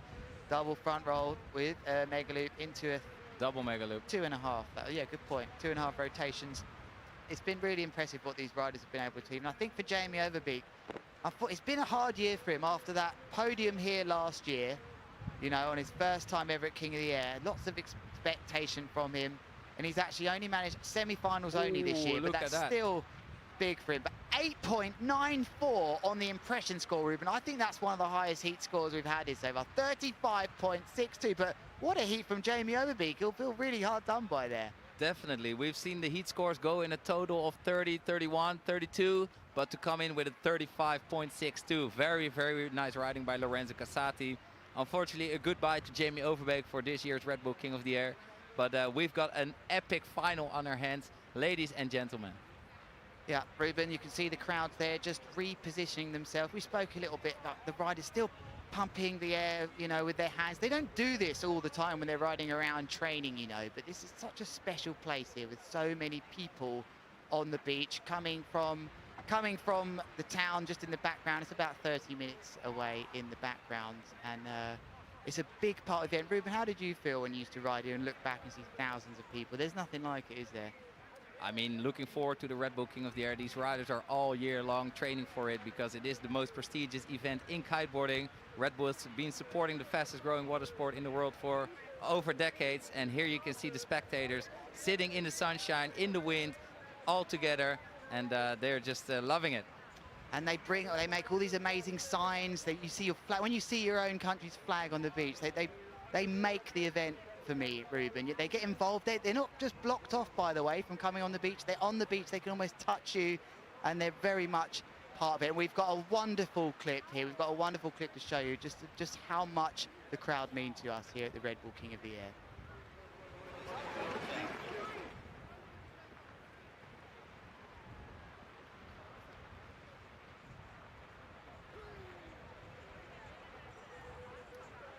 And a moment to pause to get ready for this final, but the crowds are there, Ruben. There's thousands of them there now.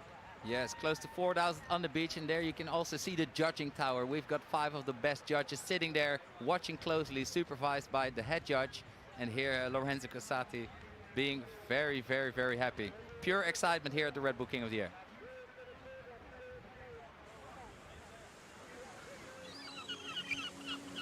Beaches like this are usually the reason people come to visit Cape Town. From early November each year, everyone starts watching the weather reports very closely, waiting for the strong summer winds to kick in and to predict when the Red Bull King of the Air might finally happen. And then we get a call from the contest directors. It's on, and the excitement is unreal. The summer winds have arrived. And This is what brings thousands of kiteboarders and spectators to Kite Beach every year.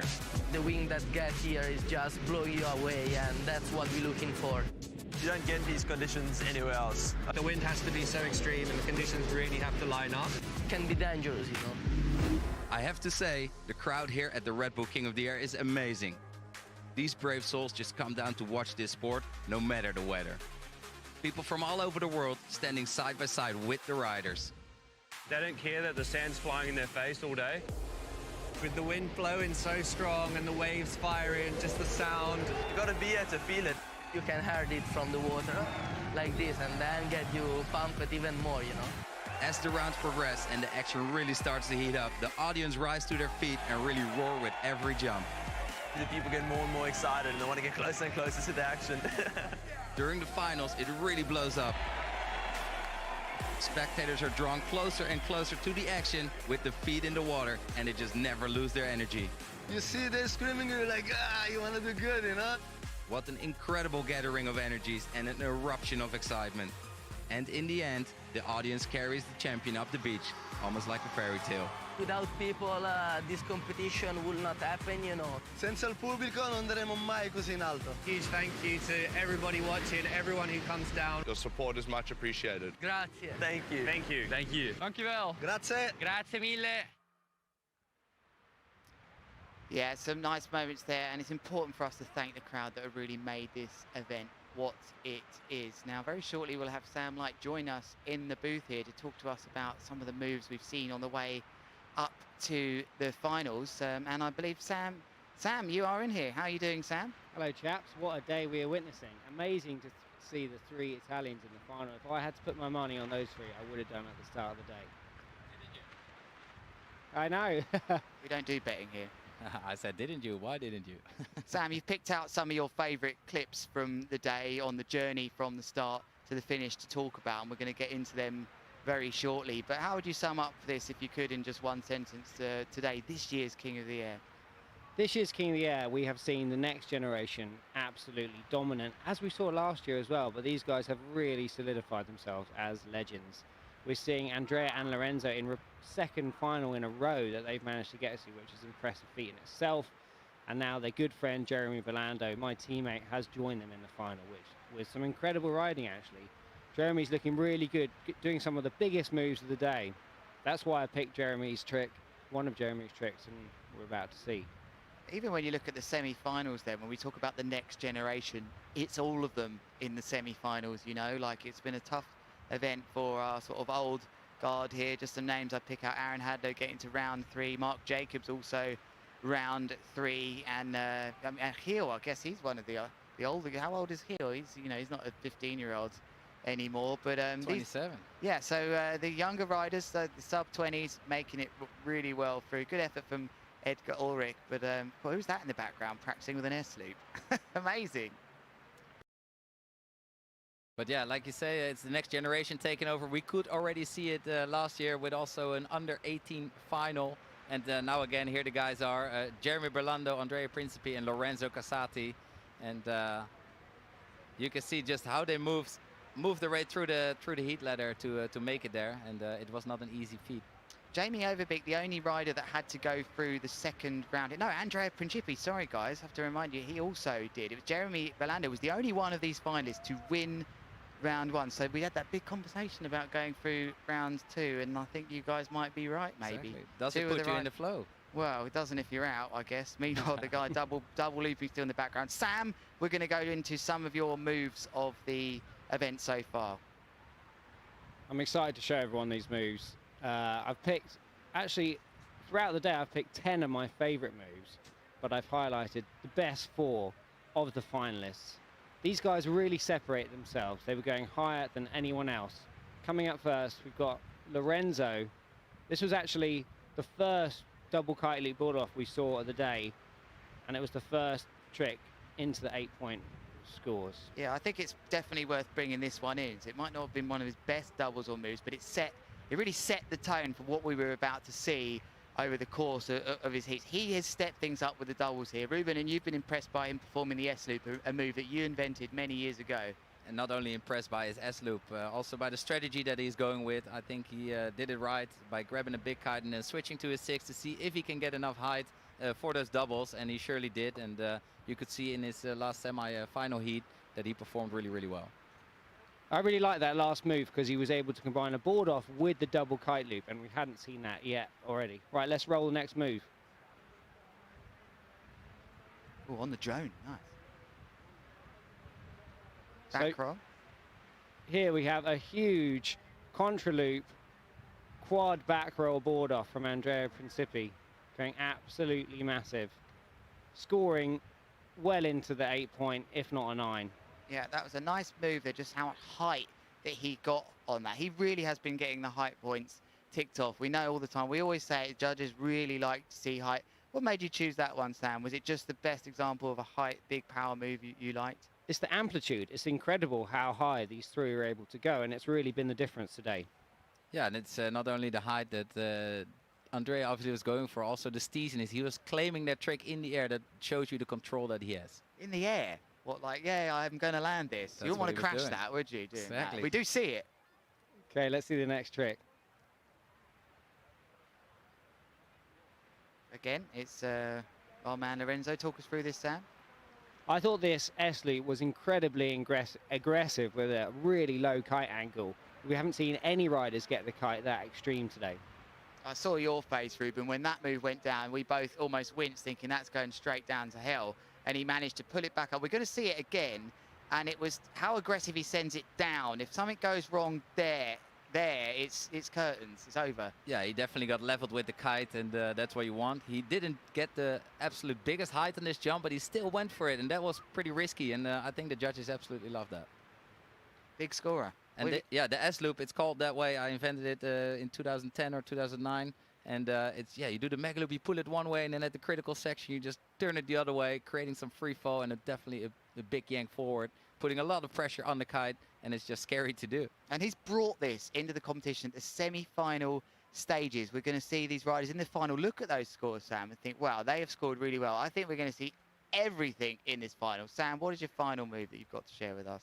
The final move is, I believe so, correct me if I'm wrong, but it's the only 9-point move we've seen today of Lorenzo. In the dying moments of that trick, I thought it was incredible. Massive amplitude, adding a double kite loop with rotation and a board off. Yeah, he just was so in control. Guys, he's on a new brand here. He's with Harlem. He's joined Harlem not many, I think less than a month ago. He is so connected to that kite to perform those moves. We always say this as kiteboarders, how we feel one with the kite. You either are or you aren't. And he's gone straight in. He's doing everything, maybe above and beyond, Ruben. Like, this has been a good move for him. Yeah, 100%. I mean, riding a 6-meter Harlem kite, it's yeah, it's fast, it's aggressive. He's loving it. He's in tune with it, and he's showing that he can defend his title, and he's onto the final. So definitely a big congratulations to him for sorting out his career and showing us the biggest moves ever. Sam, thanks for joining us in here. You spend so much time in there helping to direct things, look at the video clips, and just having that insight from you that's looked at, I mean, I don't know how many screens you got in front of you, but it's a pleasure to have you in the box with us. It's great to be here, boys. It's nice to show you some of the best tricks we've seen today. Let's roll the final. Well, final times coming up shortly. If you have just joined us here at the Red Bull King of the Air, where have you been? We have been here for how much now? About 2.5 hours now. It's 6 o'clock. Is the local time. They're giving the riders a bit of a breather, and we've had a real luxury of running the day over, running the event over 2 days. Sometimes we run it in full one day, but I like it like this, guys. We get sort of a 3 hours mega power focus, and I think it's good for the riders too, who are now down on the beach, 3 of them preparing for a big final, Ruben. Yes, of course, and that's exactly why we have a waiting period, because the conditions determine when we can run the Red Bull King of the Air here in Cape Town. And luckily here we are blessed, halfway through the waiting period with some phenomenal conditions. A nice tablecloth sitting over the Table Mountain here. The Cape Doctor blowing full power. Thousands of spectators on the beach, and just the best extreme big air riders in the world here on your screens competing for that crown. Who will be king? Sorry, Ruben. Before I let you go, Sam, I just wanted to ask you. All 3 of us have been in a final here before. We've got through. We've had that feeling. What are they feeling now, Sam? I think a lot of relief. They've made it to the final. They've done the hard work. Now they can really let it go and just put everything on the line for this last trick. They've done all the work. Now they can just let it flow and do the best they can. And for you, Ruben? I think that's it's a good point. You know, I think these riders learn and perform through play, and I think they're in their pure element by having 3 friends on the water, thousands of spectators roaring for them. Yeah, I don't think this is going to be any short of spectacular. These guys have got the biggest moves in the sport, and perhaps we're going to see some 10s being landed soon. Yeah, thank you guys, and thank you very much, Sam and Light, just leaving the booth, getting ready for that final. I think that was a great word that Sam used there, relief. Relief. I've got as far as I can possibly go. Oh, and we're about to see the unbelievable mega loop from our man in the plane. Is it Mr. Douglas? Is that his name? Davidson, right? Pete Davidson. Mr. Pete Davidson, throwing a Pete Davidson. Is he a long-lost brother of the Pete Rose? And the Pete Rose, ooh, phenomenal move. I love that one. So we've got about 3 minutes or 4 minutes to the start of the heat. We just went into sequence. So the riders are on the water, getting ready for their ultimate dream final here at the Red Bull King of the Air 2023. Thank you so much for tuning in here. You're with me, Ruben Lenton, Lewis Crathern, and Colin Heckroot from the commentary booth here on the event side, reporting live to all the biggest tricks you will ever see. Colin, welcome back. Thank you, sir. I'll tell you what, gents, the conditions outside, mouth-watering, to say the least. It is absolutely epic. It is just a haze. I almost want to say like a haze, like a mist of wind. The wind is so thick it looks like mist almost. That's how much pumping it is out there. I almost want to say hats off to the filter on the cameras for making it look so clean and calm on our footage here. But it is a mayhem down there, sand blasting everywhere. So this wind is just filling in even more and more for what is going to be an epic final, gents. Can't believe it. Here we are. And just good vibes here on the beach in Cape Town. The whole community is here. Everybody's been frothing and looking forward to this event. And today it's finally here, the finals of the Red Bull King of the Air 2023. Who will be crowned Red Bull King of the Air? Mouth-watering like a piece of Brudewurst on a brown-flayed braai. Yeah! So, Lewis, I declare you a South African, my man. Excellent work. By a donkey. Yeah, there we go. Even more to put the cherry on the cake. But okay, guys, quick debrief. Who is gonna take it? Who do you think? Oh, wow. Lorenzo, Ruben. He's just tapped into that consistency. Yep. The same consistency that won him the crown last year. You know, he's just tapped into it, and it's earned him the highest trick of the day so far. I mentioned earlier, he was the first rider last year to do 2 9-point tricks ever at the King of the Air, and here this year he's got the highest score. So the man way to your right, starting from the right, Lorenzo Casati. These are our finalists, gents, ladies and gents, the finals for the 2023 Red Bull King of the Air. Lorenzo Casati, last year's winner, on your right from Italy. Who's we got in the middle, gents? Andrea Principi. And I think he's going to take it. I'm going out with you, Ruben. You said Lorenzo Casati. I'm saying Principi because I think he knows what it takes to win. I think he's seen what Lorenzo's done, and I think he's able to duplicate it. We'll go on to your prediction in a second, Colin, but Ruben, continue. I mean, he can manifest like no other. Andrea Principi, I can already see him wear the crown, but Lorenzo Casati and Jeremy Berlando both have got the tricks in the bag to just kick him off his path, his chosen path. And yeah, let's see. I mean, I think Lorenzo is doing a very good job pulling off those doubles on his 6-meter kite, whereas Andrea Principi was riding his 8-meter kite. He did pull an S-loop, but yeah, I'm curious to see who can keep his head cool and make the right choice. I mean, and head cool and make the right choice. That's the point I want to make on. Andrea was also one of the dominating riders last year, and in the finals just fell flat. Not even a first or a second, got to a third. So can he learn from those lessons from last year? I like what you mentioned, Lewis, about your prediction about Andrea. Adapting to what Lorenzo has been doing, like you said, he can duplicate that. This is going to be a fascinating test of character, I almost want to say. Oh, and I need to bring you this stat. We talk about Casati winning this, okay? This year, so far, Lords of Tram, semis, guess who beats him? Principi. Spain, Big Air World Championships, semi-finals, guess who beats him? Principi. I wonder if he can shake that off here. You know, he is the champion, and he's got to think like a champion. And like you just said, Colin, Principi has got to try and not even think about what happened last year. That must be on his mind, you know. Like, but he's got to get rid of that. Berlando's the one with the free pass here. Here we go then, boys. It's on. Green flag for the final here with Casati taking it away here with a double back roll, double mega loop, kicking it off very, very nicely. Cool sound effect there from the plane to kick us off. Ladies and gentlemen, strap in. Jeremy Belando, back roll, double back roll, board off, mega loop, tons of height, not the lowest aggressive kite angle, but strap in, guys. Finals 2023 Red Bull King of the Air. Little nose grab on the end of that as well, which the judges will like to see. There it goes then. Davidson, Pat Davidson. Pulling some loops of his own. And there we go. Casati. Again with a double mega loop board off and a front rotation added there on the way down. Working that doubles. What a start. Wow, here Andrea Principe kicking things off for him with a double contra loop, which we haven't seen yet. Here we go, he's working it. I wonder what size he's on now. What is it? Is it a 6? No. Yeah. I think it is. Yeah, he did. I think it might be a 6 here. So, wow, all the action going off here. What a shot here then. Pat Davidson in the background just going crazy in his plane, which I think was supposed to come just before the final, but making some noise for the guys. I hope the riders aren't focusing on that. Like, hey. Adding some extra wind there. Jeremy Belando currently in first place, but these positions are going to chop and change as Casati moves up. Andrea Principi with an 8.28. Here we go. Perfect kicker by Andrea Principi going again for the double contra loop board off. Oh. It's working. He's taking it to the other riders now. Double contras coming in. This is crazy. These guys exploding here into the final as expected. There in the front of your screen, Jeremy Belando with the first ever final appearance for him. He will be guaranteed a podium finish as he spots a kick. Oh, good timing on the kicker. Wow. Massive.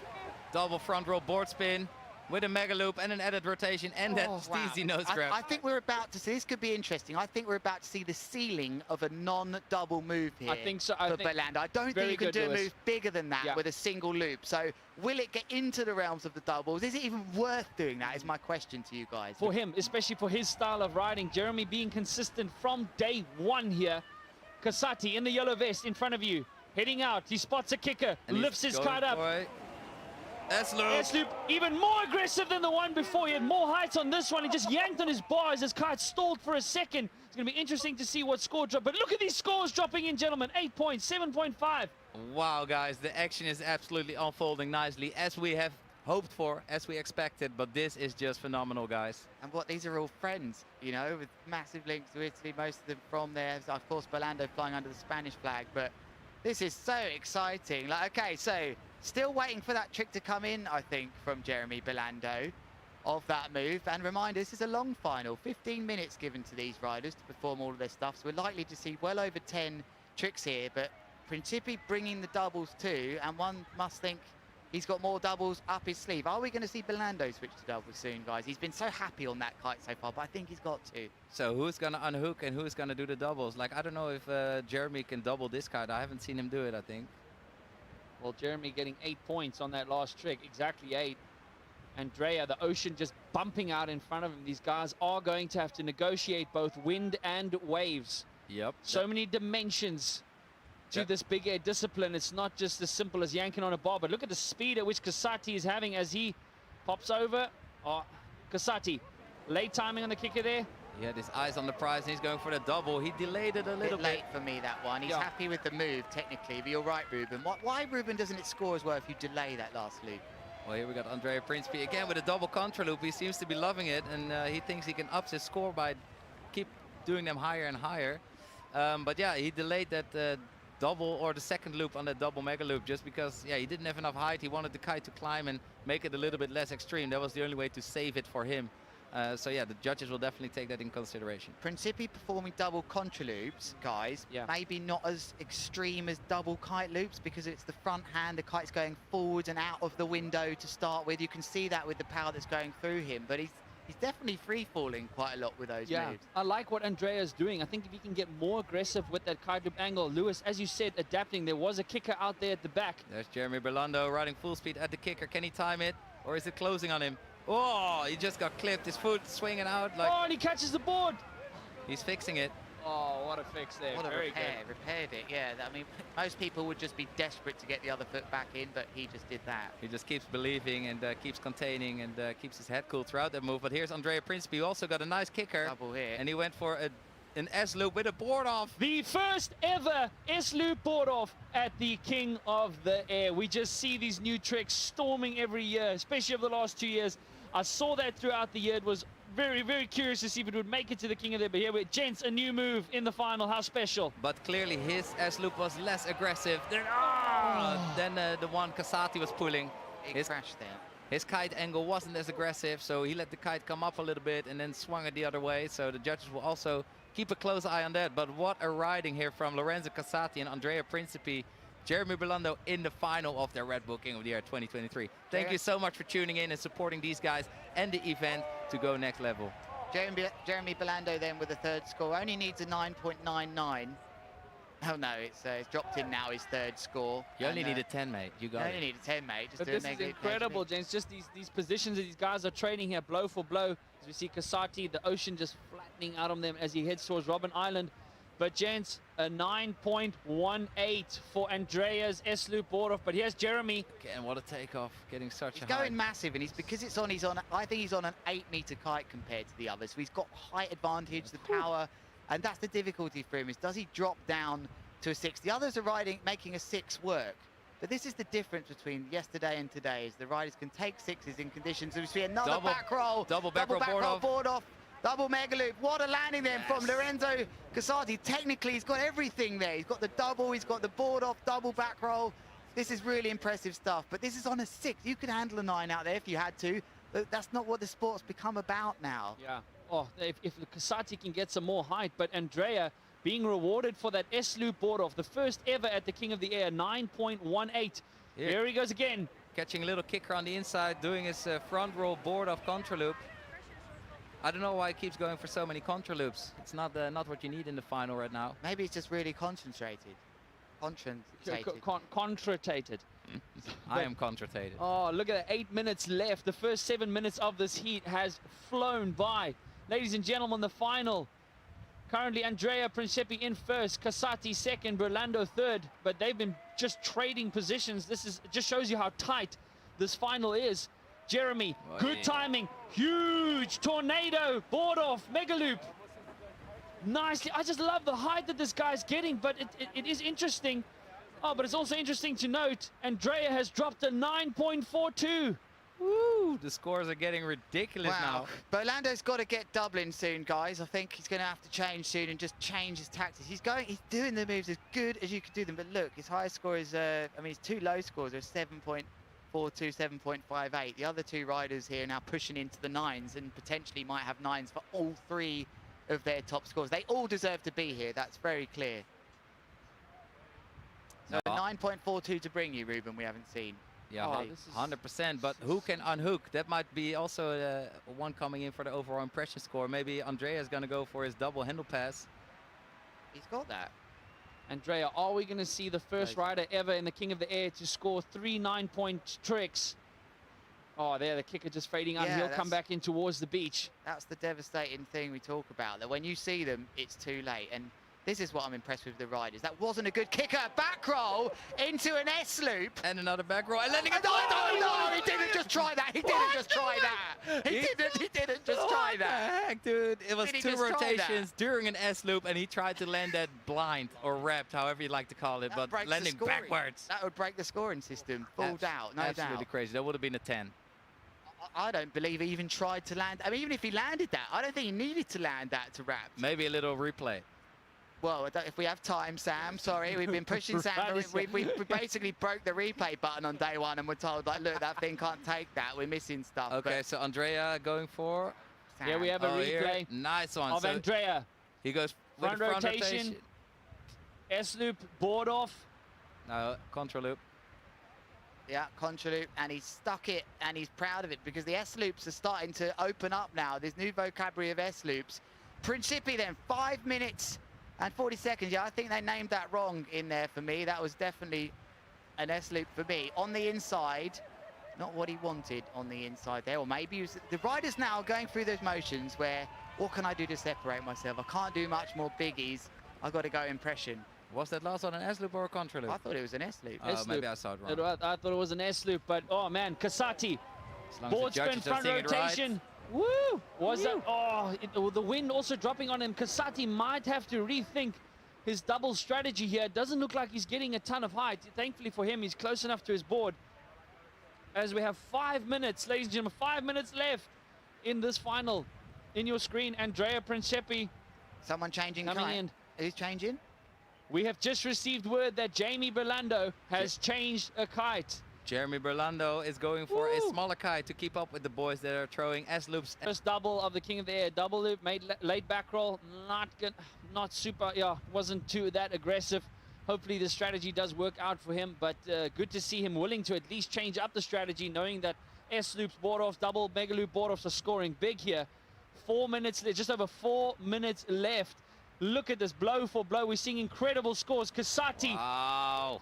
Oh, boogie, double boogie loop, board off. Does he stick it? This could score big. And the board spin, I think, as well. Ruben, we're seeing tricks we've never seen landed before in competition. What is this going to score? And then Andrea Principi with an answer of his own, hitting that kicker perfectly.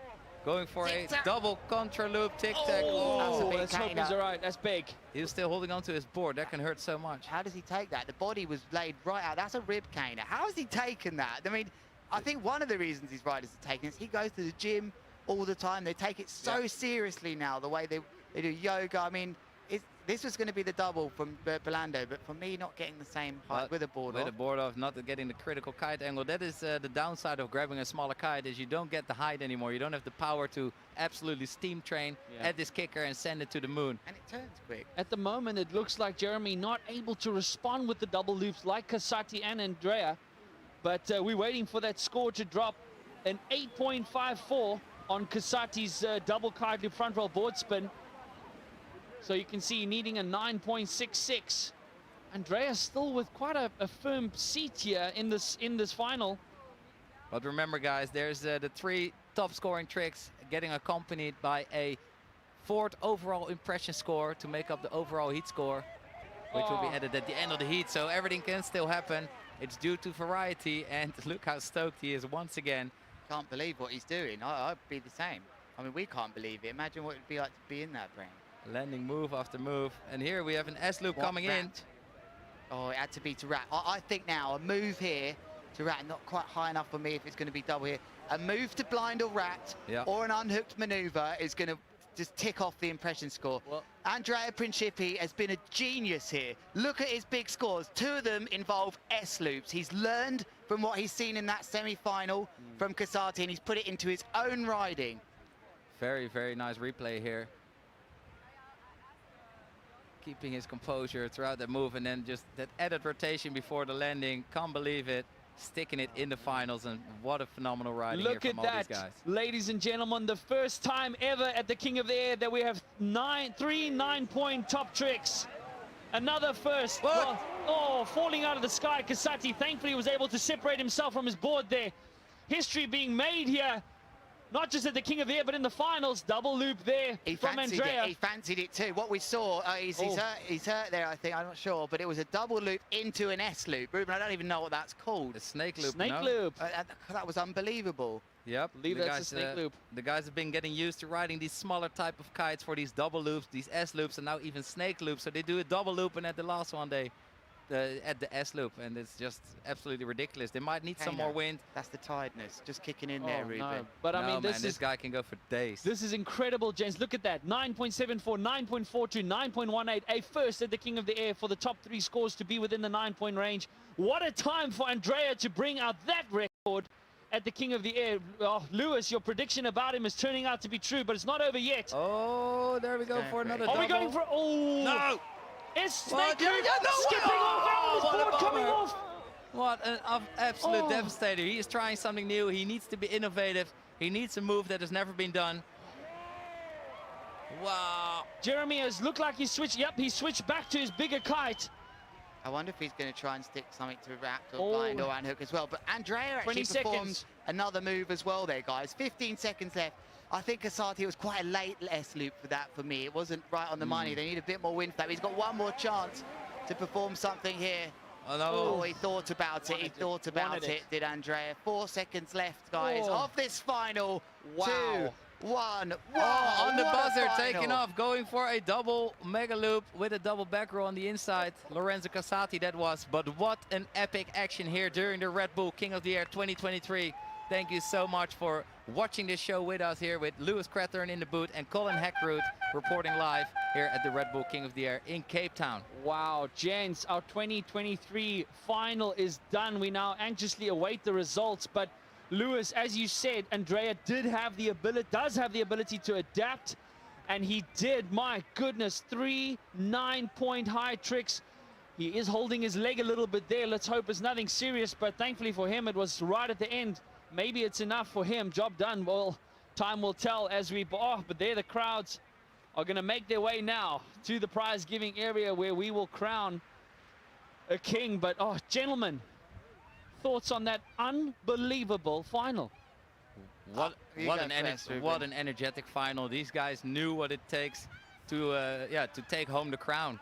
Andrea Principi absolutely stepping it up, also going on his 6-meter kites to perform those epic S-loops that we've just witnessed, and taking on Lorenzo Casati with his double mega loops of his own. And Jeremy Berlando switching the kite, not committing to his small kite, but it seems like the guys have done enough to make it into the final, and we will see who will make it to the top spot.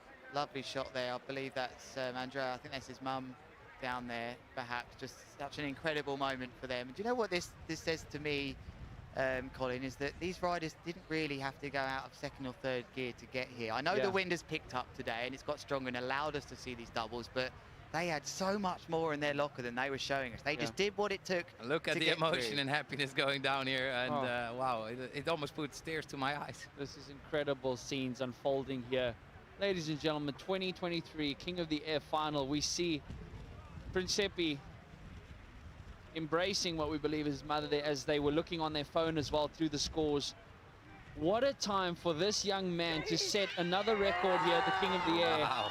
And he's done it, I think. They've just checked the scores coming in. What a moment that must be between mother and son. And the elation, your mum worries sometimes when you're doing these moves, you know, like it's huge. This is unreal. Ladies and gentlemen, look at a very, very emotional Andrea Principi as we have received confirmation that he is our new 2023 Red Bull King of the Air winner. Lorenzo Casati in 2nd place and Jeremy Belando in 3rd. They are going to celebrate on the beach. What emotions, what scenes. Gents, this is surreal. I cannot believe it. We've saved the best for last. 100%. What a dream come true for these gents. They have absolutely showed that they belong at the top of big air kiteboarding here at the Red Bull King of the Air 2023. 3 best friends made it to the final and absolutely sent it to the moon. So big congratulations to Andrea Principi for manifesting, for putting in the work, dedication, and making it happen. Thank you so much for the epic show here, Andrea, Lorenzo, and Jeremy.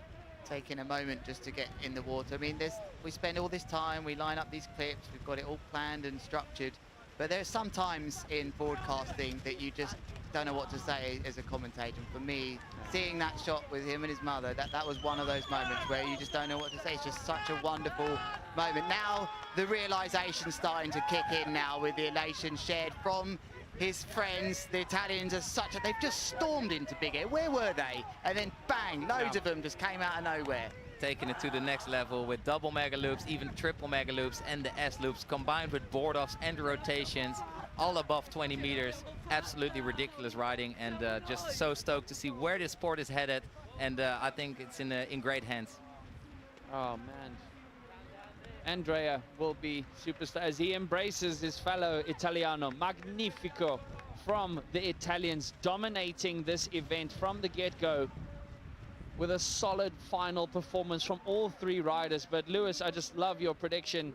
You know, from the beginning, Casati was definitely the more consistent one, but when it mattered most, Andrea pulled it out of the bag. And what a year he has had. He finds the best riders in the history of our sport. We think about guys like Aaron Hadlow, Kevin Langray. They find a way in the toughest times. How many times has this rider been up against someone in this competition? He's crashed the first trick or something, and you think, oh, here's a challenge for you, and he just comes back and and just finds a way. He has got such a competition brain on him. Of course, he's got the ability, but what a competition brain to look at what happened at the semi-final, react in a way where he brought something new into it. We just saw all this new stuff by Lorenzo, and he's managed to go to the judges, but what about this as well?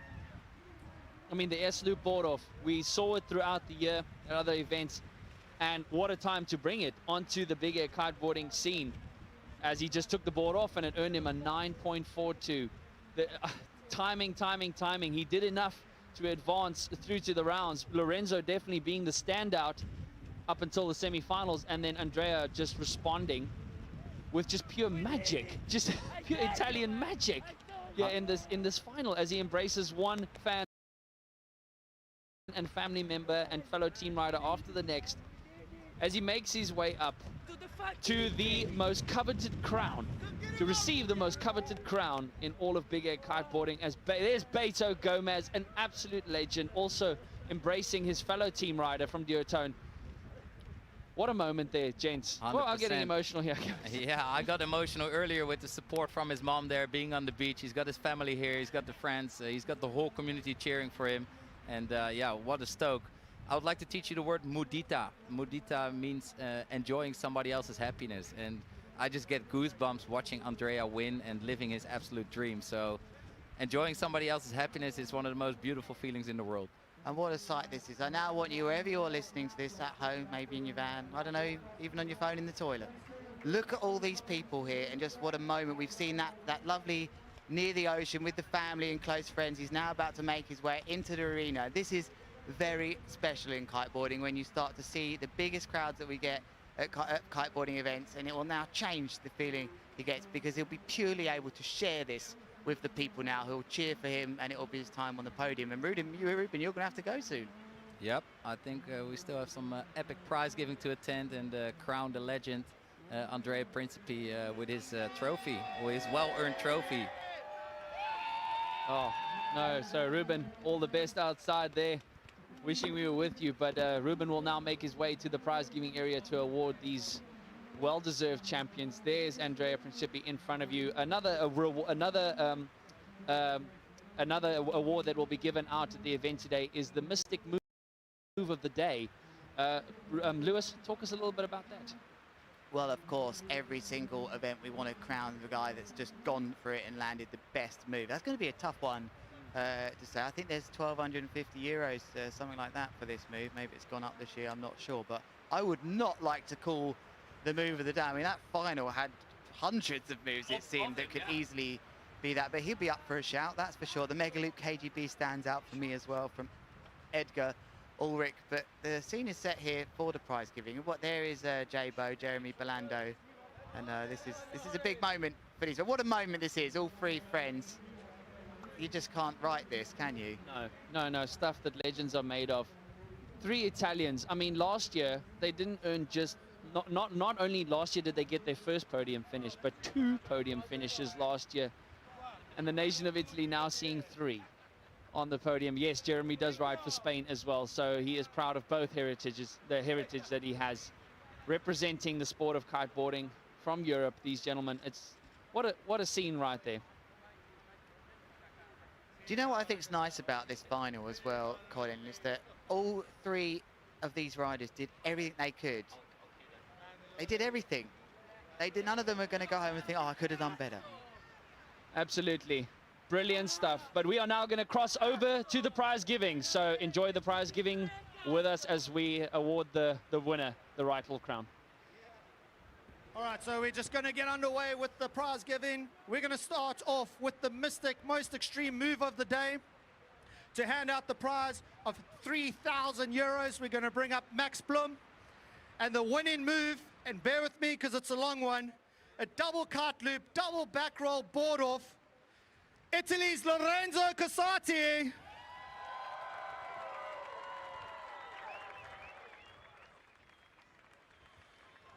Lorenzo collecting himself the Mystic Most Extreme Move of the event, and 3,000 euros from Max Blum.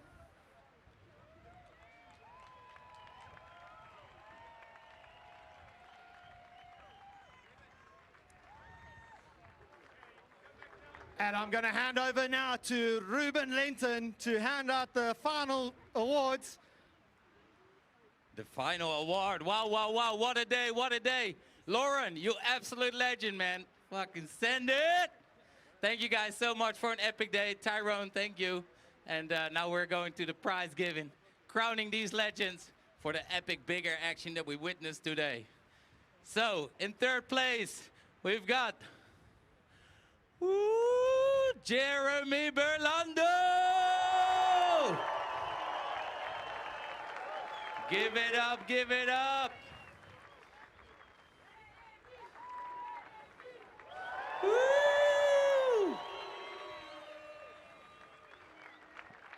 Or to the other side. He knows. Nice one. Congratulations. And then we're moving on to the second place. Of course, Lorenzo Casate from Italy.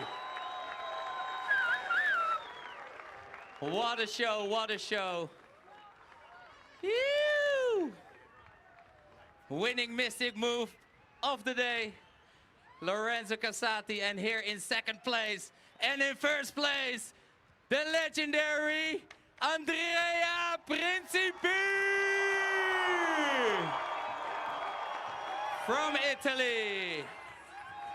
Congratulations, boys.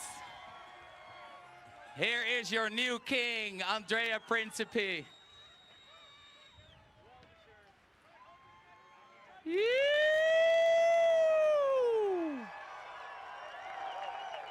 Congratulations, what a legend, well deserved.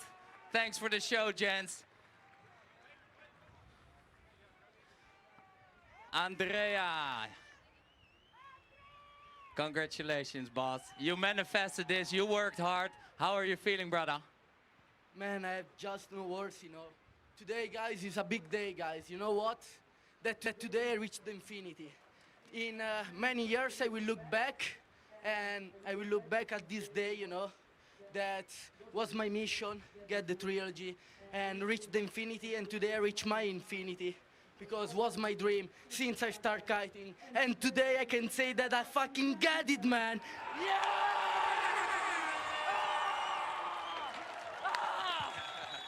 Exactly, man. You are living the dream right now, guys. Giving me goosebumps. Let's take the trophy shot. Let's get some champagne flowing. Thank you guys so much for coming down and supporting this event. Sending these riders to the next level. Woo!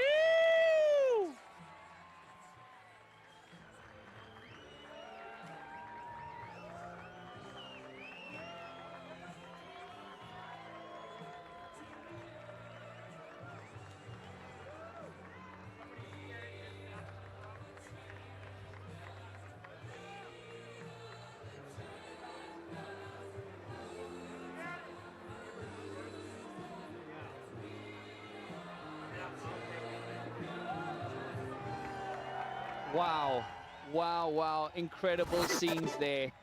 2023 event results, look at that.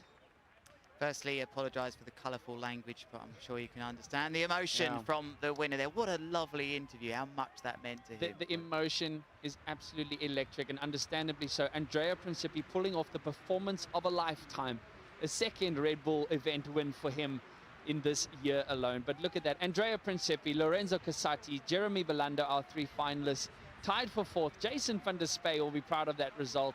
Edgar Ulrich, also an incredible performance from Jamie Overbeek. Tough work and cut out for him. But there are some of your results now from the 2023 event. Tied in seventh. Giel Vlucht, he'll be back again. For sure. Most of these riders will be back again. Last year we had 8 rookies. All 8 of them were back this year. So talent is here, and talent is here to stay. Mark Jacobs, they're also happy with the performance today. These are the men who fell out a little bit early in round 2. Beto Gomez, Cohen van Dijk, Timo Burchema, Ayrton Arthur, and Josh. Always hard, that position, Colin, but you know what? It's so tough to even get in this event these days with hundreds of videos. It's an achievement on its own to say you actually competed in the Red Bull King of the Air. Oh, no. Absolutely brilliant scenes. As you can see, still plenty of wind out there. But what an event we have had today. Ladies and gentlemen, records, 999s in the final. Andrea is going to soak in this glory for a very, very long time to come. But Lewis, your final thoughts for the day? They took it to another level, and I think that quote from Andrea Principi, that he took it to infinity will go down in history. Wonderful. Well, ladies and gentlemen, from us here in the commentary box, I want to thank you for joining us for what has been a sensational, yet another sensational King of the Air event. The 2023 King of the Air will go down in history as one of the most epic 3 9-point tricks, but it has been an unbelievable day. Yes, we have been late in the waiting period, but finally we got the conditions that we wanted. So from us here in the commentary box, I want to thank every one of you. Stay tuned on redbullkingoftheair.com for highlights after we sign off, to see some of the highlights from this epic day. But what an incredible day it has been. And from us here in the commentary box, I want to thank you for joining us. Stay tuned for post-event material. But until next time, goodbye.